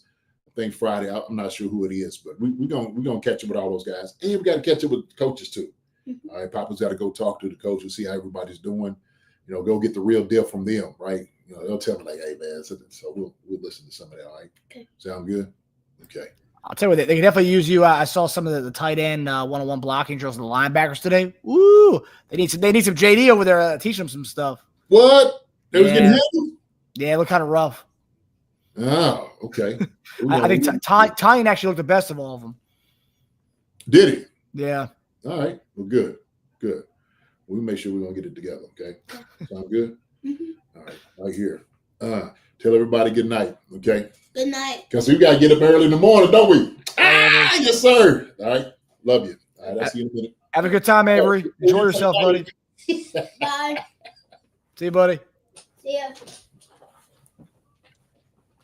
Everyone said that they could tell right away that the Dunn genes are very strong. Everyone's like, you could tell that's related people right there. Yes, sir. Yes, sir. Yes, sir. Avery getting some barbecue. He's gonna get all of that, man. Yeah, for sure. So he's excited. I know he ain't gonna sleep at all tonight. That joke is ready to go. He's like, oh man. Man. What was his reaction? I know you kind of kept it a little secret for a little bit. What was his reaction? He told me you guys were taking him. I did it when I got him. So I FaceTime this. He was just like, I could see this big old smile just come on his face. I said, you get to hang with Papa for a couple of days. And I know he's just, so I wanted to keep it because I knew he'd be excited, you know. And his mom, my daughter was like, you know, Dad, like if you tell him down early, he will not leave it alone. He will not. I said, all right, I got you. So he was able to get out. He went to, I think they went to Mammoth Cave on Monday in Kentucky. So nice. Yeah. That's great awesome. child he is. He's a wonderful, wonderful child. That's, man, the heart right there. You know. Yeah. That's great. It's definitely a moment he'll definitely remember for the rest of his life. He'll be telling his kids about that when he's an old man. Oh yeah. That's Avery, awesome. future chief. Yes, sir, Brian. He is future chief. That's what we're looking for. Yes, sir. Yeah. That's what I'm telling Beach. Yeah, sign him to a futures contract. That's right. So let him know. It's all good, man. Western Brewster, what's going on? Marks might not be the only East Coast Chief fan. Oh, okay. Weston, what's going down, man? Where you from, Weston? It was a shout out, Weston. Let's go, baby. East Coast, baby. Come on. Yes, sir. Yes, sir. Come on. So Sasha says, "Hey, retire me in suitcases. JD brings the hats." Nah, there's one. I stack them. I'm gonna have a couple, and then some I might ship. I'll go get one. Okay, that's what I usually go do. Maybe get one or two that I find very particular. Then I'm like, okay, I can rock this. So I'll go on a search, Sash. I'll go on a search to try to find me something. I love my hats. I love my hats. So, yeah, you got the best hat game in Chiefs Kingdom. I appreciate that. Bar none, baby. Bar none. Does he got a JD jersey? Absolutely. Jersey, ball, hat. So we got to go out there, and he's taking his Patrick Mahomes jersey. So nice. Go get that side.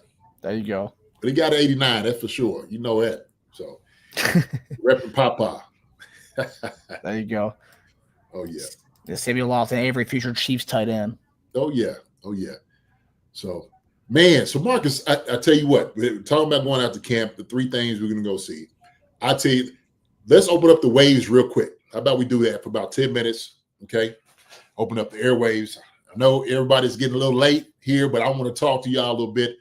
Come in, join on to the show real quick presence. You know what I mean? I love to see you all. So there's a lot of people over in the chat.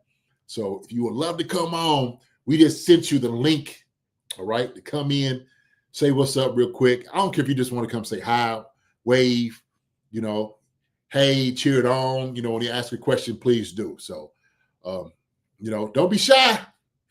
Come on in. The water's fine. Okay. Don't be shy. We got someone. I love it. We got a Will coming on here. What's up, Will? Oh man, I'm already on. You're already on, man. Are you ready to go? Are you ready to go? Yes, sir. Yes, sir. Okay. Is my thing not working on my camera? Yeah, we on, baby. What's up? Now we can't see you, Will. Still can't see you, buddy. Yeah. You can't see me yet? I can't see you yet. No, no. We'll get you there. Hear your voice.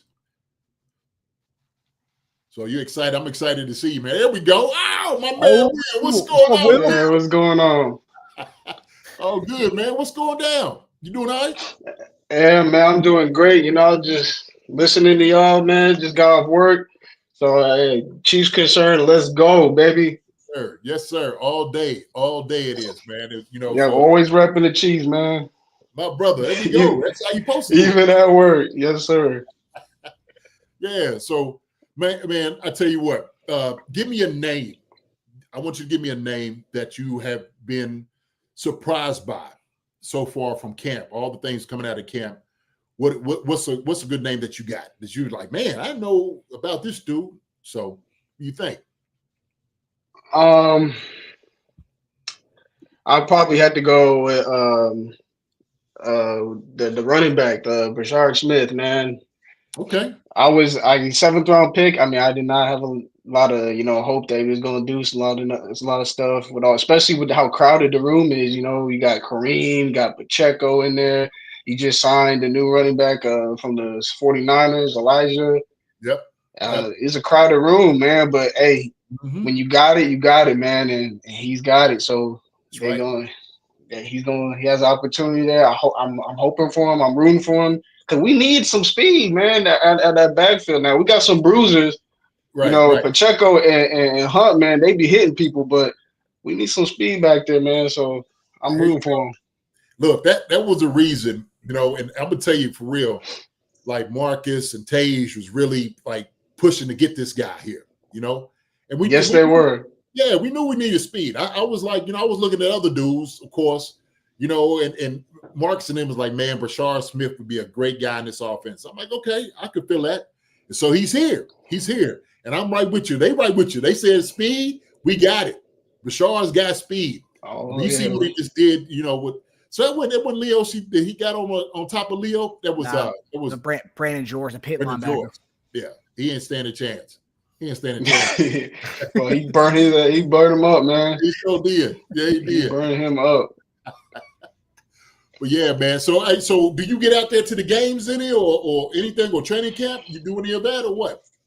Nah, I'm in San Antonio, man. So that's a little too far for me. My but God. Okay. Yeah, but we might go to the game in Dallas. They got the game in Dallas. My dad, brother, big Chiefs fans. Yeah. Tickets are a little expensive, but hey, man, it's the Chiefs, bro. We're going to get Jerry World. We're going to take over Jerry World, and we're going to be repping the Chiefs all the way through, man.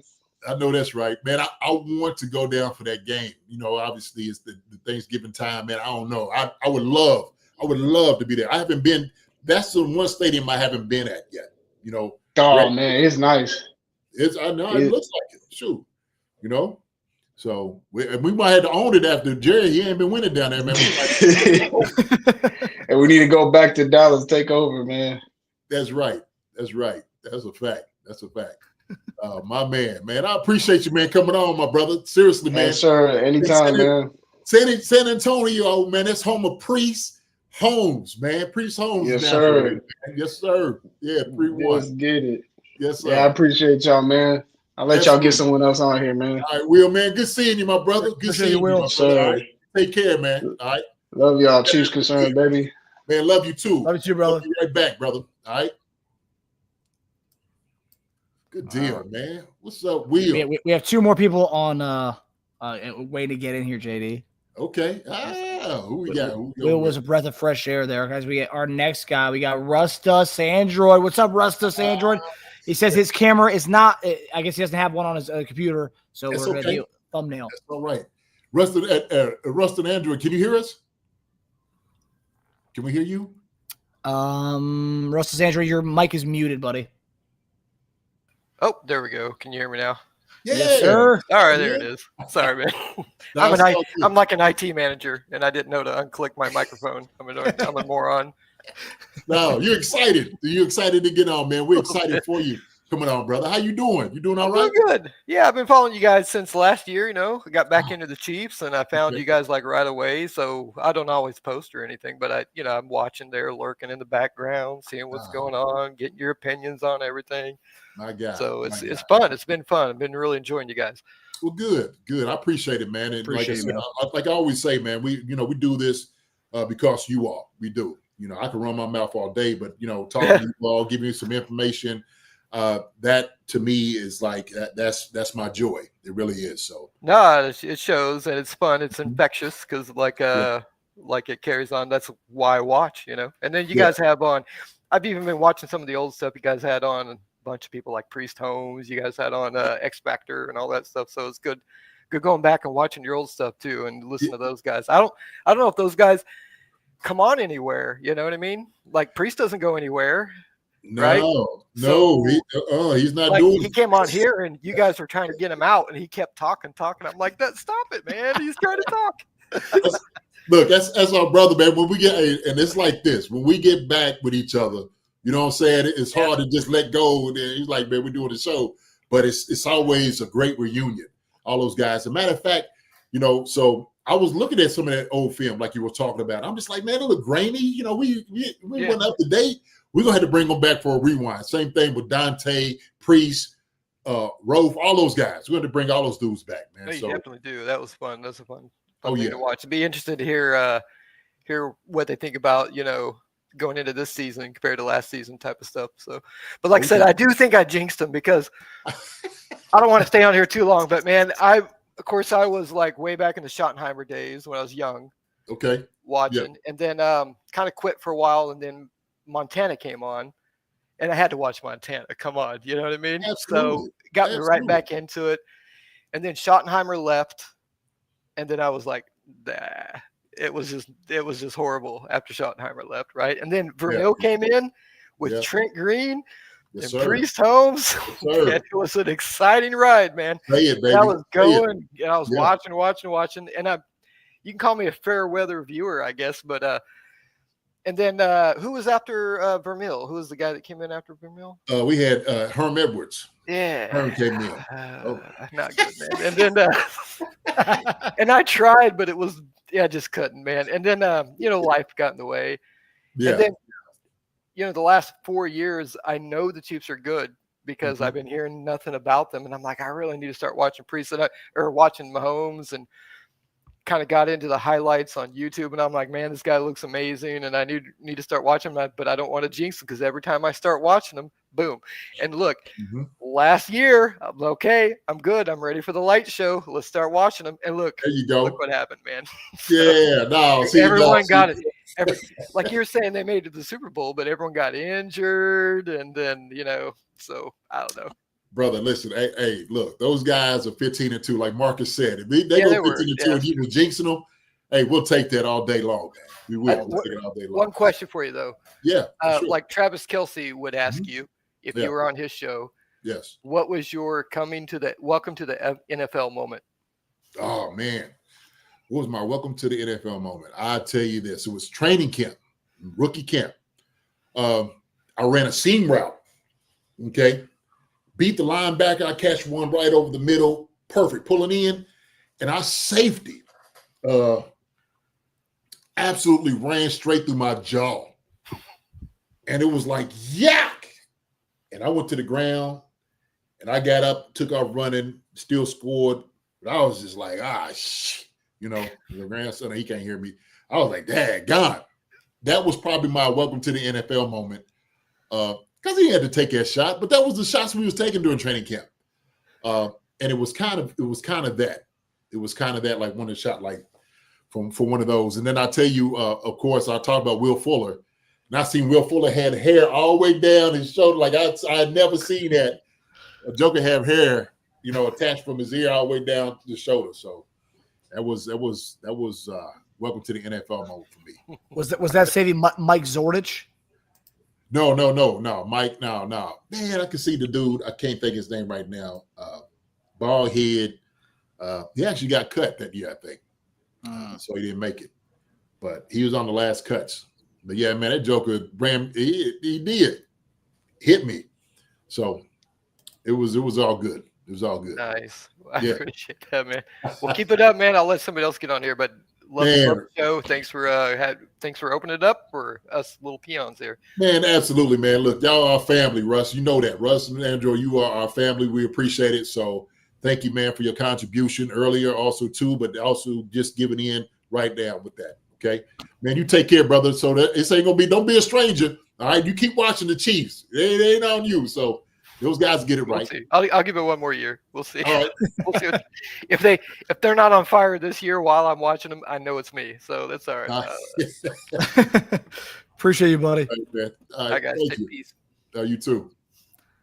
We got a nice game. Another great one there. Rustus Android followed Will, Yes, and then we got. Awesome. This is a Chief Concerns OG coming in here. This is a man, the myth, the legend. Amda Brown. I love his background. We're giving him the widescreen views because his background is amazing. Look at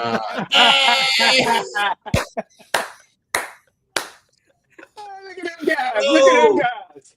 Yes, sir. I love it. I love it. I love it. Yo. Oh, yeah. Hey, was the safety that hit you, was that Dwayne Washington? No, not Dwayne Washington. Okay. Dwayne was so cool, man. No, Dwayne wouldn't hardly hit it. It was so Philly, man. It was I think it was, Philly. Yes, that's right. You didn't play Philly. with Dwayne until you get to Chiefs. My bad. Man. So the list I have here, JD, is Zordich, you said no. Dawkins, Eric Zomalt. Eric Zomalt. That's who it was. Eric. You know when it sucked, when he hit you in your chin, you remember that. I remember Eric Zomalt. And he was still trying to make the squad, but I know Eric hit me. He was like, yo, JD, I was like, shoot, man. Hey, it's all part of it. It's all part of it. So Eric Zomalt. That's it. That's exactly who it was. So man, I'm the Brown, man. Long time. Good to see you, man. Yes. We got I'm the Brown in the house, baby. Oh man. Oh yeah. It's a real deal. Yeah, with my real deal. With my Dizzle jersey. Oh man. God, I'm the Brown. Oh man. Yeah, got to support. Absolutely, man. I appreciate it so much, man. You've been supporting us from day one, my brother, man. We appreciate it. All the things that you do. You know, you hit me up on Twitter and all those different things, man. And you always give great answers. I've been busy lately, so I've been a little quiet. Hey, it's all good, man. Well, look, we need to hear your voice, man. You always give great takes in here. Always, you know. So I was thinking about the fights. And you said that after the little fight that they probably just hugged it up on the sidelines. I can say through sports, any person I ever fought became almost a friend for life because of fighting through sports, especially organized sports. Yes. You know, you build that bond from that. So that's only a good thing to see that fighting in training camp. That's right. That's right. And you're right. That will build, you know, a lot of fortitude. A lot of strength amongst brothers, you know, because you know this guy right here, you got to fight with him. So you know we're going to fight somebody else with you and for you. Yeah. So I agree with you 1,000% on that, but man. And look, these are two rookies. They're both on the same journey together. You know, just trying to figure everything out, right? They're just trying to figure each other out. And, you know, this whole thing with the NFL. So it's always good to see things like that, man. Always good to see things like that. Yeah, and I just got to ask her something about the Raiders. I don't think we want Wilkerson anymore, do we? No. Look, was the Wilkinson? That's his name? Wilkinson. Yeah, no, it's Wilkins. Yeah, Wilkins. Yeah. So, you know, I kind of touched based on this, man. Listen, he's got some other things going on right now, and I think he needs to get himself, you know, back together. That's a priority more so than, you know, moving on to different places. And you don't want to disrupt what we have already on, you know, on the cohesiveness we got on the D line. We got young guys trying to figure things out. Now, something later on down the road on the line, maybe we just had to see. But right now, hey man, let him figure everything else out first. You know. Yeah, and I'm glad you said that because one thing I always say, you just can't start picking up other people's players until you find out what you got in house. That's right. Because you might be bringing that same problem into your house, and not everything you can resolve. That's right. Yeah. I tell people this all the time, Under Brown. I say, man, people move different places, but you take your problems with you. They get in the suitcase right with you, man. You travel with it. Oh, I need a new beginning. I'm going, well, you're taking the problem with you as well. If you didn't resolve that and go to the heart of the matter, it'll stay there with you, man. So right. If you're in corporate America, you say, oh, I hated my last 5 jobs. Well, the only thing that was consistent was you. Yeah. I'm a denominator in that thing, baby. Yeah, absolutely. Yes. Absolutely. Yeah. Look at self. Yeah. Yeah. So maybe he just needs a break. Maybe just needs a break, man, to get his thing in order. You know, so yeah. Yeah. I wish him the best. And I was like, first people were like, oh, we want a Raider to come here. I'm like, I don't know if that's ever really a good idea, other than Marcus Allen. You know, so maybe it's better him to go somewhere else, you know, and work out his issues, and maybe later on down the road, maybe kick that can. Yeah, absolutely. Right. Absolutely, man. But like you said, I think we're trying to figure the guys who got in right now, and I think it's important. Yeah. All right. And what days are you going up there? Are you going up there next week, or are you going up there tomorrow, or? I'm going Friday. So I'll be up there Friday and Saturday of this week. Oh, Friday and Saturday. Okay. Yep. Next couple of days, man. Are you going to training camp any? Are you going to be up that way, or? I think it might be over by the time I can go. I got a lot of stuff at work that's kicking off this week and next week, and then I'm free. Understandable. Yeah. Understandable. Mm-hmm. Otherwise, I'd be in DC today with my wife, and I try to track down Marcus. Yeah. Yeah, you can come to my game on Sunday. There you go. Yeah, there you go. Yeah. You can see that arm there to put it to the test, man. We want to see it in real time, man. Okay, Under Brown, I want you to analyze all his throws, his reads. Right? You know, if I was there, I'd bring my best camera and best lens to make sure that I can get it all. I want 8K, 120 frames a second. I want to make sure that we catch everything. Yeah. You could host Cobra Kai concerns on the sideline. There it is. All right. Well, pleasure chatting with you guys. I don't know if anybody else is coming in here. I want to be mindful of that. Brother. Yeah, man. Right. I don't know, man. We I know we got it kind of going a little long right now, but you know, we could do this all night with us, man. You know, we love having this little hangout that we're doing around here, man. And so this is just an enjoyment for us. It really is. So we know people got to get up tomorrow. I think we see Faye. I know Faye is like, Faye, you got to go to work tomorrow? Because I know Faye usually go to bed around 7 or 8. She got to get up at 4. I'm like, where's she work at? So I don't know. But man, it's always a good time. So like I said, man, we will keep this thing up. We want to do this probably every show to bring in like 15, 20 minutes of some people where we get to see everybody. And I think for us, I just, it does me well just to see people's faces, to chat with them and talk. The chat over here is one thing, but to see your face and all of that, man, is a whole different vibe there with it, man. So I appreciate vibe, you. right. Yes, sir. Right. Sir. And you can see who's old, you can see who's young, you can see who all got a big smile and who got a big old frown. That's right. Hey, man. All I know is everybody that comes in, everybody's looking beautiful, because y'all beautiful That's people. it. That's it. That's right. That's it. That's right. That's it. All right. Let's go do Blue Devils. Yeah, you go. There we go. Blue Devil. There you go. Right there. Right there. Yes, sir. Oh, appreciate y'all, the Brown. All right. All right. Y'all have a good night. Appreciate it, You buddy. too, man. Talk soon. Have a good one, bud. All right. I got representing. I'm the Brown representing in the house, baby. I know he come in hard. I appreciate that, I'm the Brown. Wonderful job. Love all the guests tonight. That was good stuff. Yes, sir. But so before we get out of here, before JD does his goodbyes for the night, we have some other super chats we're going to get to from earlier on in the episode. From our guy Rustus Android, another one. He gave us another one earlier.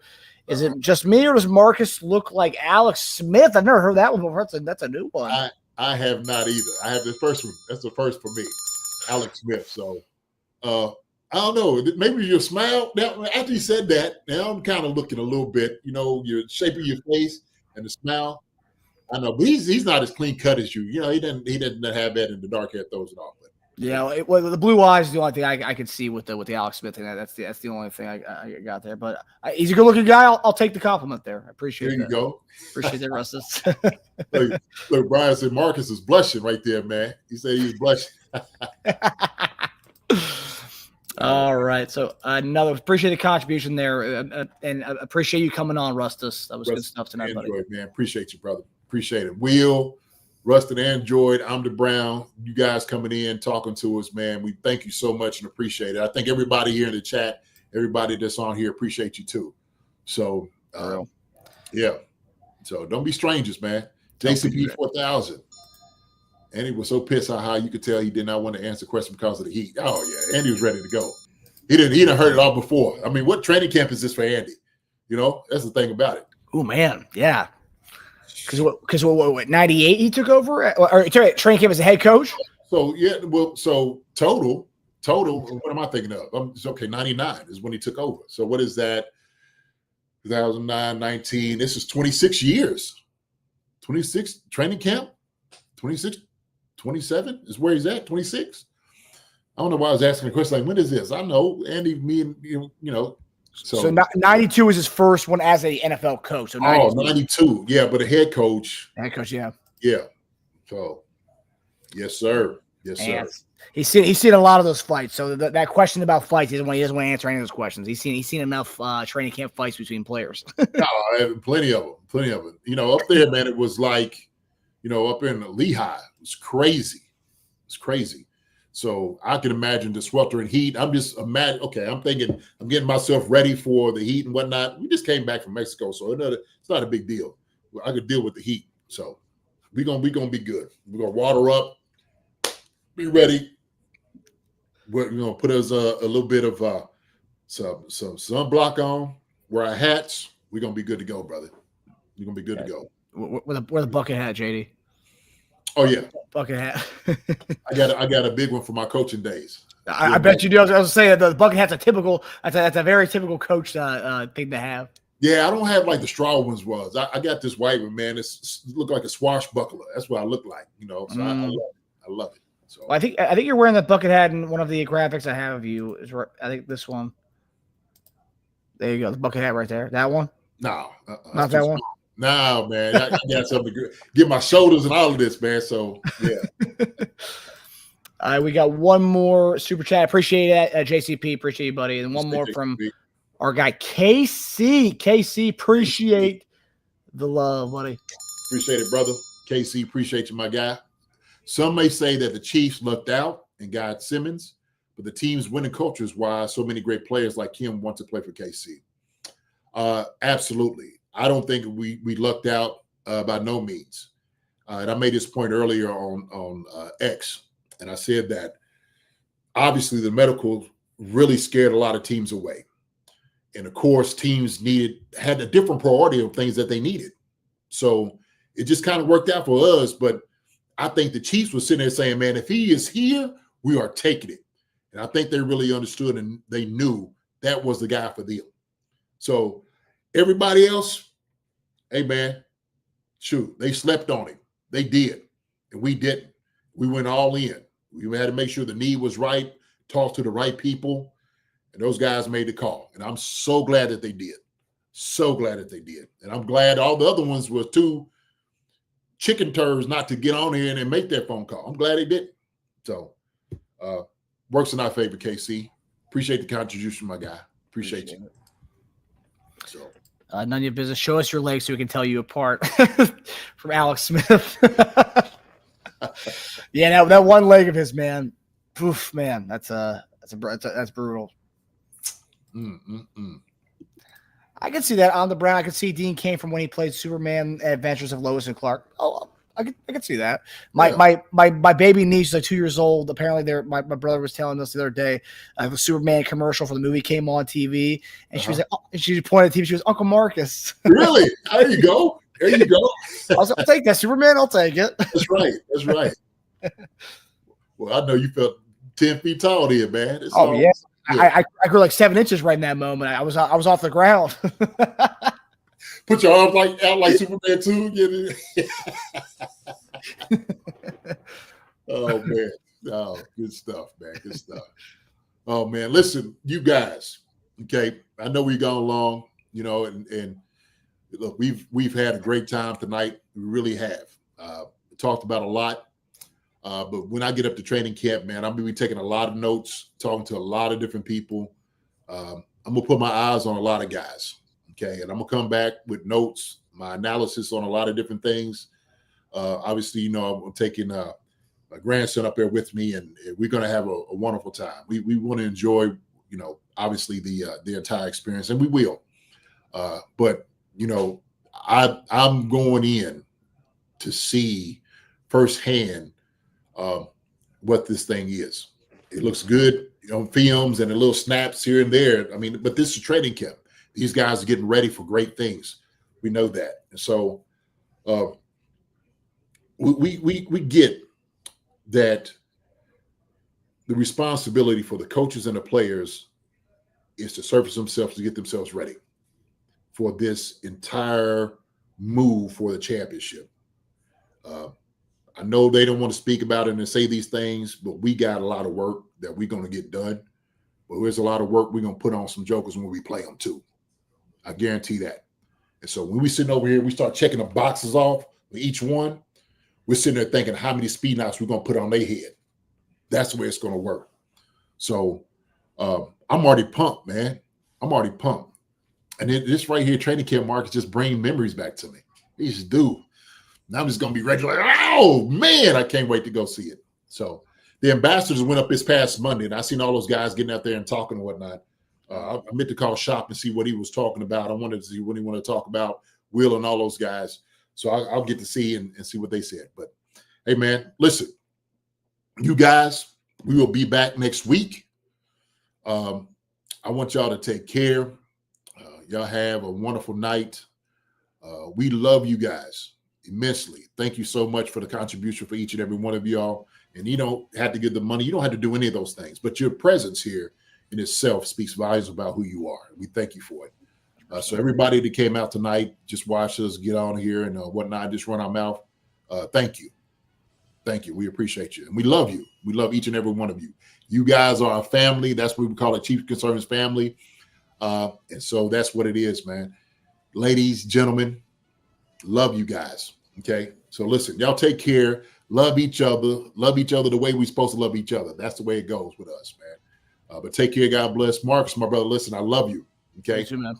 I'll holler at you. I'll be talking to you up there, during camp and stuff. There's some people I'm going to get in contact with when I get up there. So should be a fun time. So yeah, drive safe to KC, man, and have a good time. And I know you were bringing your whiteboard or a little notepad to take some notes and have some notes for us freshly on Monday when we see you.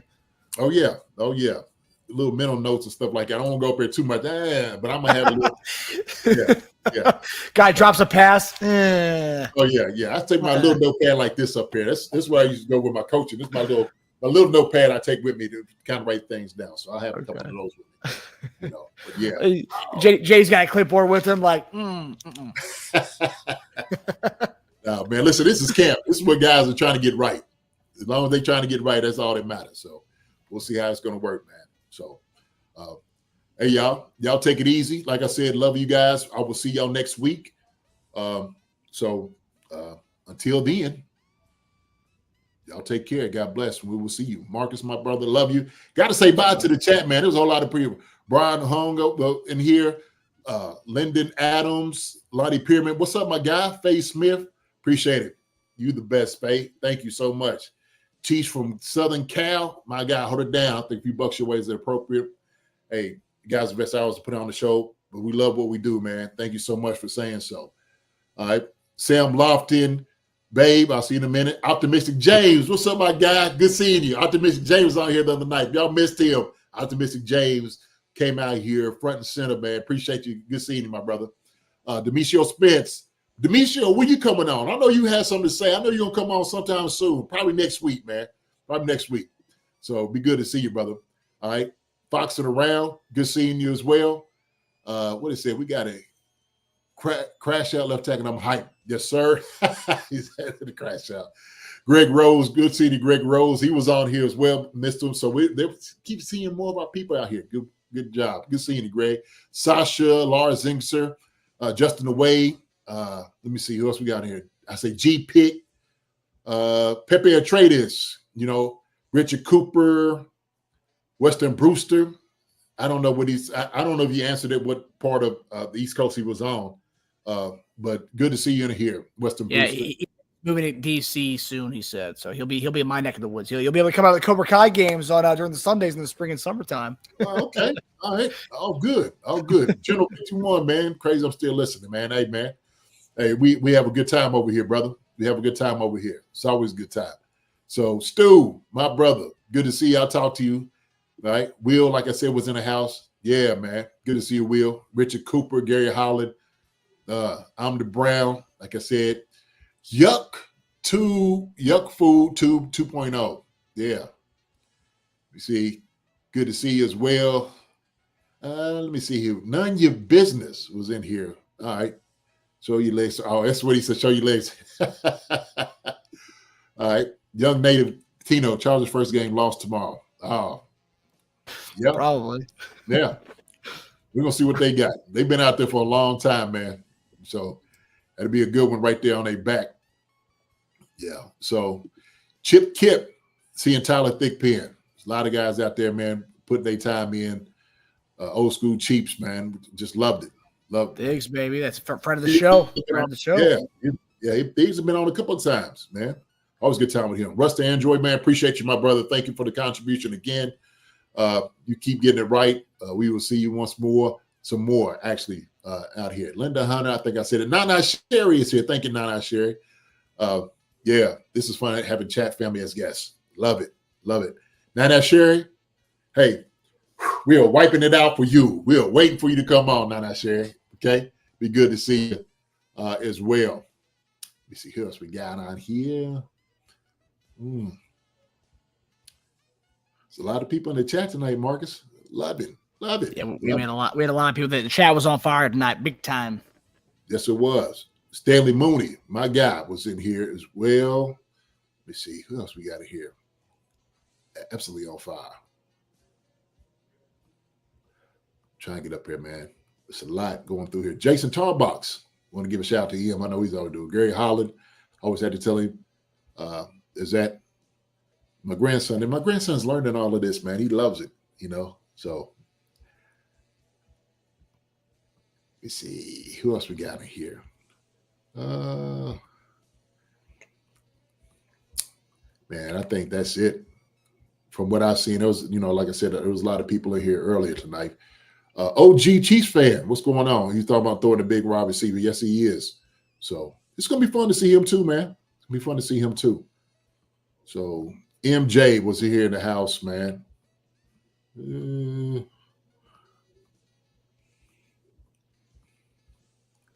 KC giving us KC gave his contribution, man. Appreciate KC for that.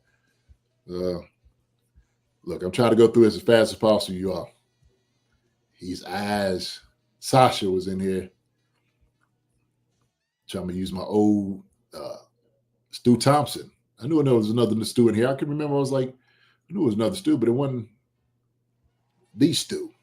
Meet me outside. That was a good one right there. Meet me outside. How about that? Yes, sir. All right. You see, I think that's about it, man. Witchy Hall. How we miss Witchy? I know we didn't say that, Witchy Hall. I'll tell you what, man. Listen, I'm going to end it like this. Look, if I didn't get to say your name, y'all know what it is. You know how much we love you guys. Like I said before, y'all take care. Take care. God bless. We will see y'all. Marcus, my brother, love you. All right. Hey, go Chiefs. All right. We will see y'all soon. See you guys on Monday. Love you all. Have a good weekend. All right. Safe driving, JD. Have a good time, Thank buddy. you, brother. I appreciate that. All right. Blessings to you. See you, everybody. All right. Hi, everybody. Thanks for watching. Subscribe here to get the latest from the show. Also, be sure to check out the best clips from Chief Concerns. And if you prefer to listen to the show, subscribe and follow us on Apple Podcasts, Spotify, and anywhere else you get your podcasts.